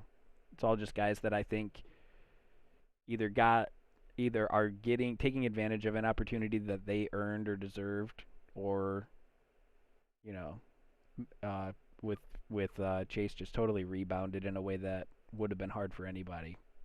So I'm happy for those guys. You got three?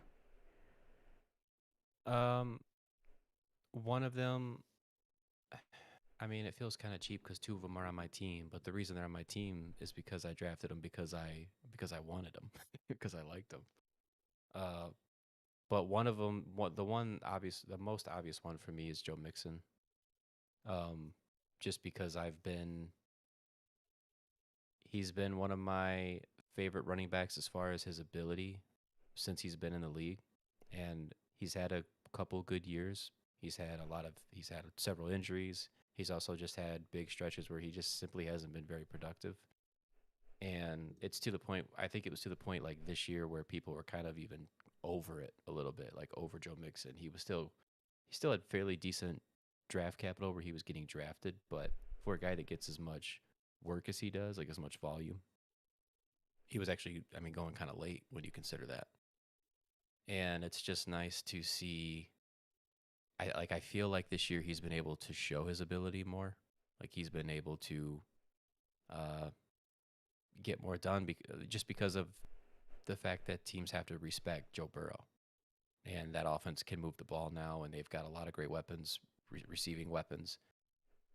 It's just not. It's not one of those situations where you can play Cincinnati now, and their offensive line still kind of sucks, but teams can't just load the box and stop the run and not really worry about any sort of threat in the passing game anymore. It's allowed him to thrive. So that's just been really nice to see. Um, and then Pittman was the other. Like, Pittman was a guy that you and I we both thought he was being way undervalued in drafts coming into the season. I know we talked about him a lot early on. And there's even been different times during the year this year where I thought he was starting to get some momentum, and then he would have a game where he wouldn't do much. And there was a point, like maybe week 5 or week 6 even, where I was wondering if it was gonna happen. Like, was it actually ever gonna happen for this guy? The last 2 weeks have looked just different for him. They've looked, it's looking like best case scenario for him the past 2 weeks. So that's been really good to see. Probably the last one might be Hollywood Brown, honestly, dude. Yeah, that's a Like, good one. like multiple years now where this guy's been disappointing, and a lot of people whose opinions I respect really like Hollywood Brown, like his just his ability as a player, not what he's done production wise, but just his ability as a player. And it just hasn't worked, and obviously part of that is Lamar Jackson's uh, like inconsistency throwing the ball. But he's been much better this year too, and then you could almost tie those together. Like he's been better throwing the ball.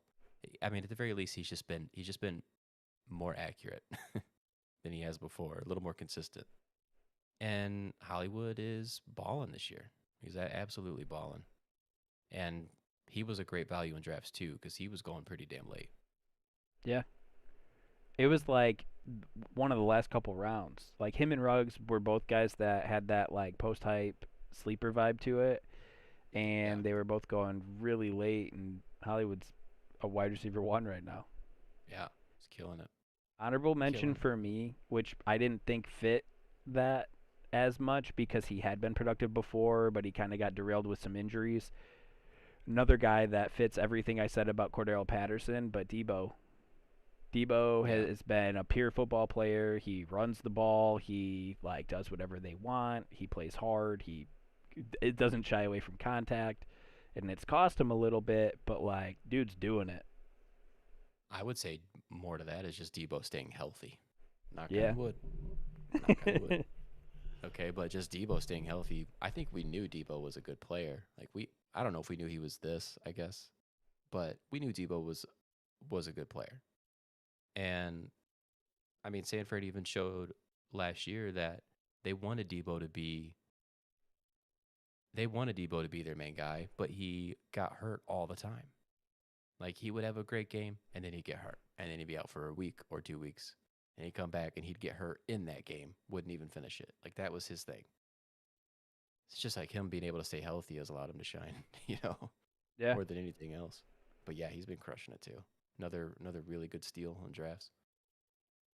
I'm 3 picking open bench spots.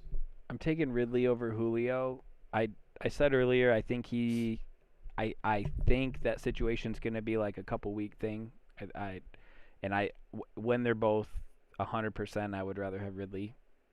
I don't see it being a long-term thing. I mean, maybe 3 weeks, which would be tough, but I mean, especially if you're getting him for free, I think that's worth sitting on. 3 open bench spots. Who would I pick up? But Cal and Julio are free agents. Right. I mean, both. I want both.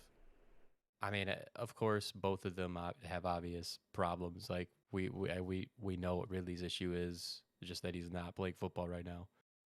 Julio is obviously his injuries, but when Julio has been on the field, and granted, that's been pretty spotty here and there, but when he's been on the field, Julio still looks pretty good to me. If the dude can just stay healthy, and that's a huge if, but if he can stay healthy, like no Derrick Henry now with the Titans, yeah, Titans are gonna have to throw the ball at least a little bit more than they're used to, and that's a nice uptick for Julio. Yeah. It's just an ugly waiver wire week too for the most part. Like there's not really many guys, if any, that we talked about that I'm looking at that I see with the same potential and upside as either one of those guys.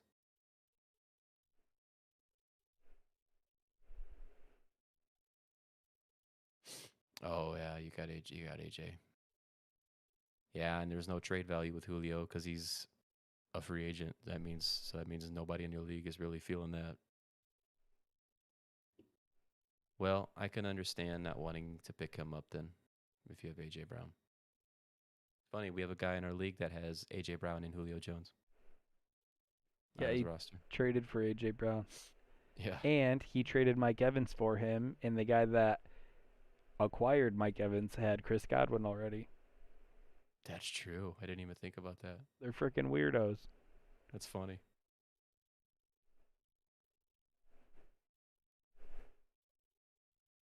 If I was like trying to prioritize, it's tough, Cloud.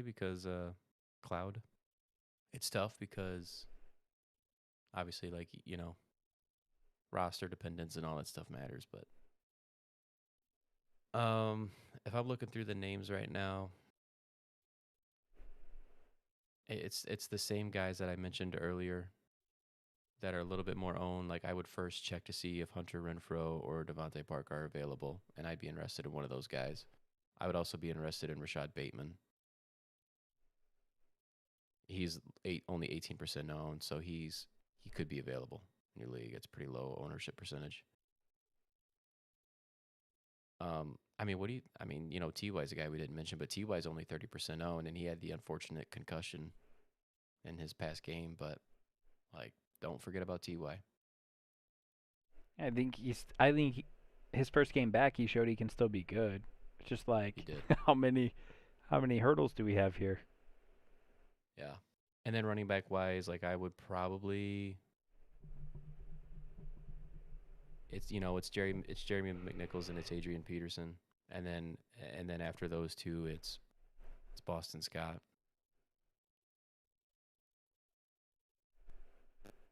They're both gonna get theirs, I think. It's hard for me to decide which one.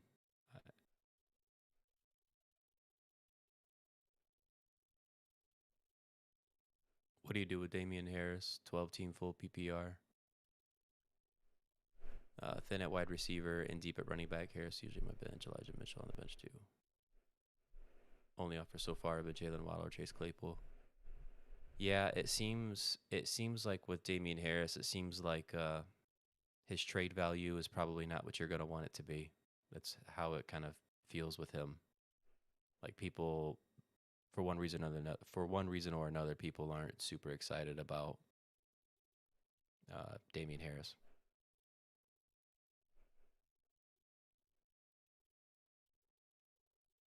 I would say I would rather have Damian Harris than either of those wide receivers right now. Chase Claypool's like, he's a freak athlete. He's got a lot of potential. But Ben Roethlisberger is just a drain on that entire offense. And so it's not really that exciting to me.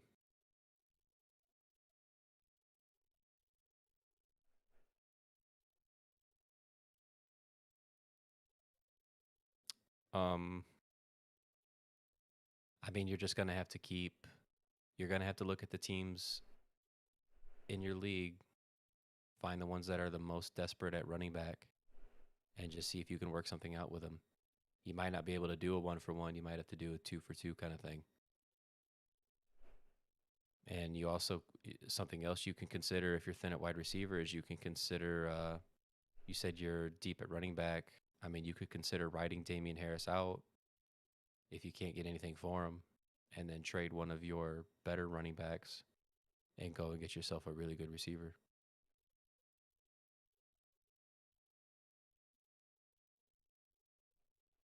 You shouldn't have to. Well, to follow up on the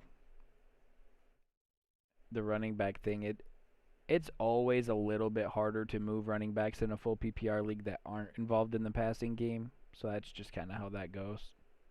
Yeah. You're still gonna have some value. I mean, we're only getting in. If you count this week, we're gonna get through about half of the bye weeks for the season, and I think we got through some of the worst teams already as far as fantasy goes. But there could still be some value in having a guy like that on your bench to fill in.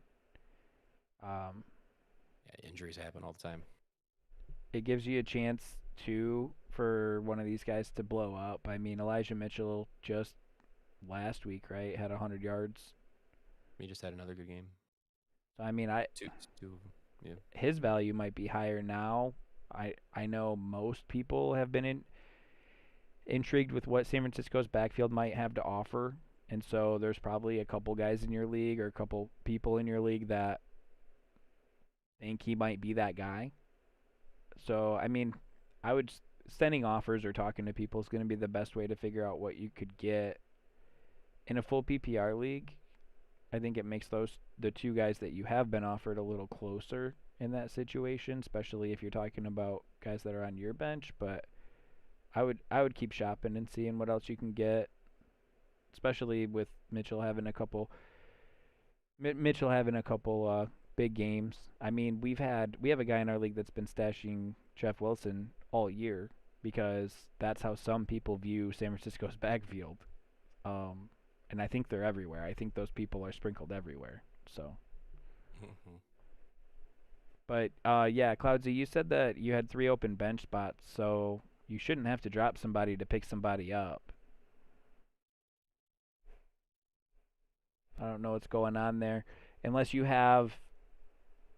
Sometimes you have to activate someone off of your IR before the site will let you make moves because, like, that player might be deemed eligible by the website. They have to have a specific designation. So it may or may not be the factor, but if you're saying you have 3 open bench spots, I don't know what else it would be. If the player is like day to day, but they're technically listed as questionable because freaking everybody is this year, they won't be eligible for your IR spot, and so the website might be telling you like, hey, you have to activate this guy before you can make a move. That's an illegal transaction.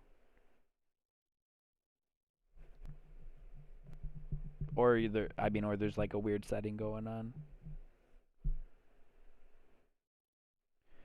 it's going to offer you by default. It's going to let you select a player that you would like to cut. But if you have open bench spots, you don't have to do that. You can just hit OK or whatever that button is on the top left on ESPN or from what I've seen by default, the next step would be like, do you want to cut a player for this, to acquire this player? But if you have open bench spots, you can just bypass that. You don't have to actually pick somebody. Yeah, you can just hit like OK on it or whatever instead of selecting someone, and it'll still go through as long as you got the open spots. And if you don't, it won't let you. It'll say like Right. you would exceed the maximum roster size. So yeah, I would just try it without it. Hey, Rollins, thank you for the sub. That is the first time that our event. I'm sorry, I'm a little excited. Appreciate it. Been I think we missed troubleshooting. one earlier, but I could be wrong. Am I wrong? Some of them don't pop up on our list here, but I don't. That's the only one I have for today. Okay. The event list in action. I'm digging it. For anyone that is still hanging out, I think we're getting close to calling it a wrap, but we definitely appreciate you guys hanging out with us. Definitely appreciate all the time you spend, even watching us, but definitely chatting.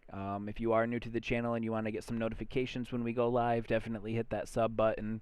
But either way, the best thing you can do to help us out is just hang out with us, send some chats, keep the chat going. Saw some faces, or saw some names that I recognize, saw some new names. Definitely appreciate that. Yeah, it was fun. Appreciate it, guys. Hope we gave you some good feedback with some of these roster decisions. It's a pretty weird week for waivers, but I'm glad we turned it into some trade talks because that's pretty dope. I'm probably going to start doing that more. Oh, Cloudsy, yeah, it didn't show up on my list. I don't know what the difference is. I read somewhere that it could be due to like some refresh issue on the site, but sorry that it didn't pop up, man. We appreciate it. Thanks for the subs, guys. We're trying to get to 100 subs by the end of this fantasy year. We're actually right about on pace still, I think, to hit that. But the reason we're trying to do that is so that we can get YouTube requires you to have 100 subs to get like a custom backslash. So in order for us to be like youtube.com/badfantasy, they said we have to get up to that 100 streams or the 100 sub mark. So that's why we have the goal up there, right here. So we appreciate it. Every single sub matters. We appreciate all you guys, and a lot of you guys do come back to hang out with us. So that's what it's all about. Yep. And to answer the question real quick, we stream the Tuesday. So Tuesday nights, 9 o'clock is usually about the time we go live. 9 p.m. That's Eastern time. And then on Sundays we go live. We try to get on by 10:30 a.m. Eastern time. It usually ends up being like 11 Eastern time. Before the games on Sunday, and then we usually stream all the way up until kickoff. And we just, as people jump in, sometimes on Sundays the chat gets going pretty good. And Yeah. we just do a lot of like start sit stuff with people that are asking questions, and usually turns into trade talk at some point too. Yep. Injury So- updates, and then we spin off into like some matchups, a lot of matchups. It's a good time. Yep. No councils over here. PC only. PC Master Race. Yeah. But all right, guys, we appreciate it. All right. I gotta get to bed, man. Same. Appreciate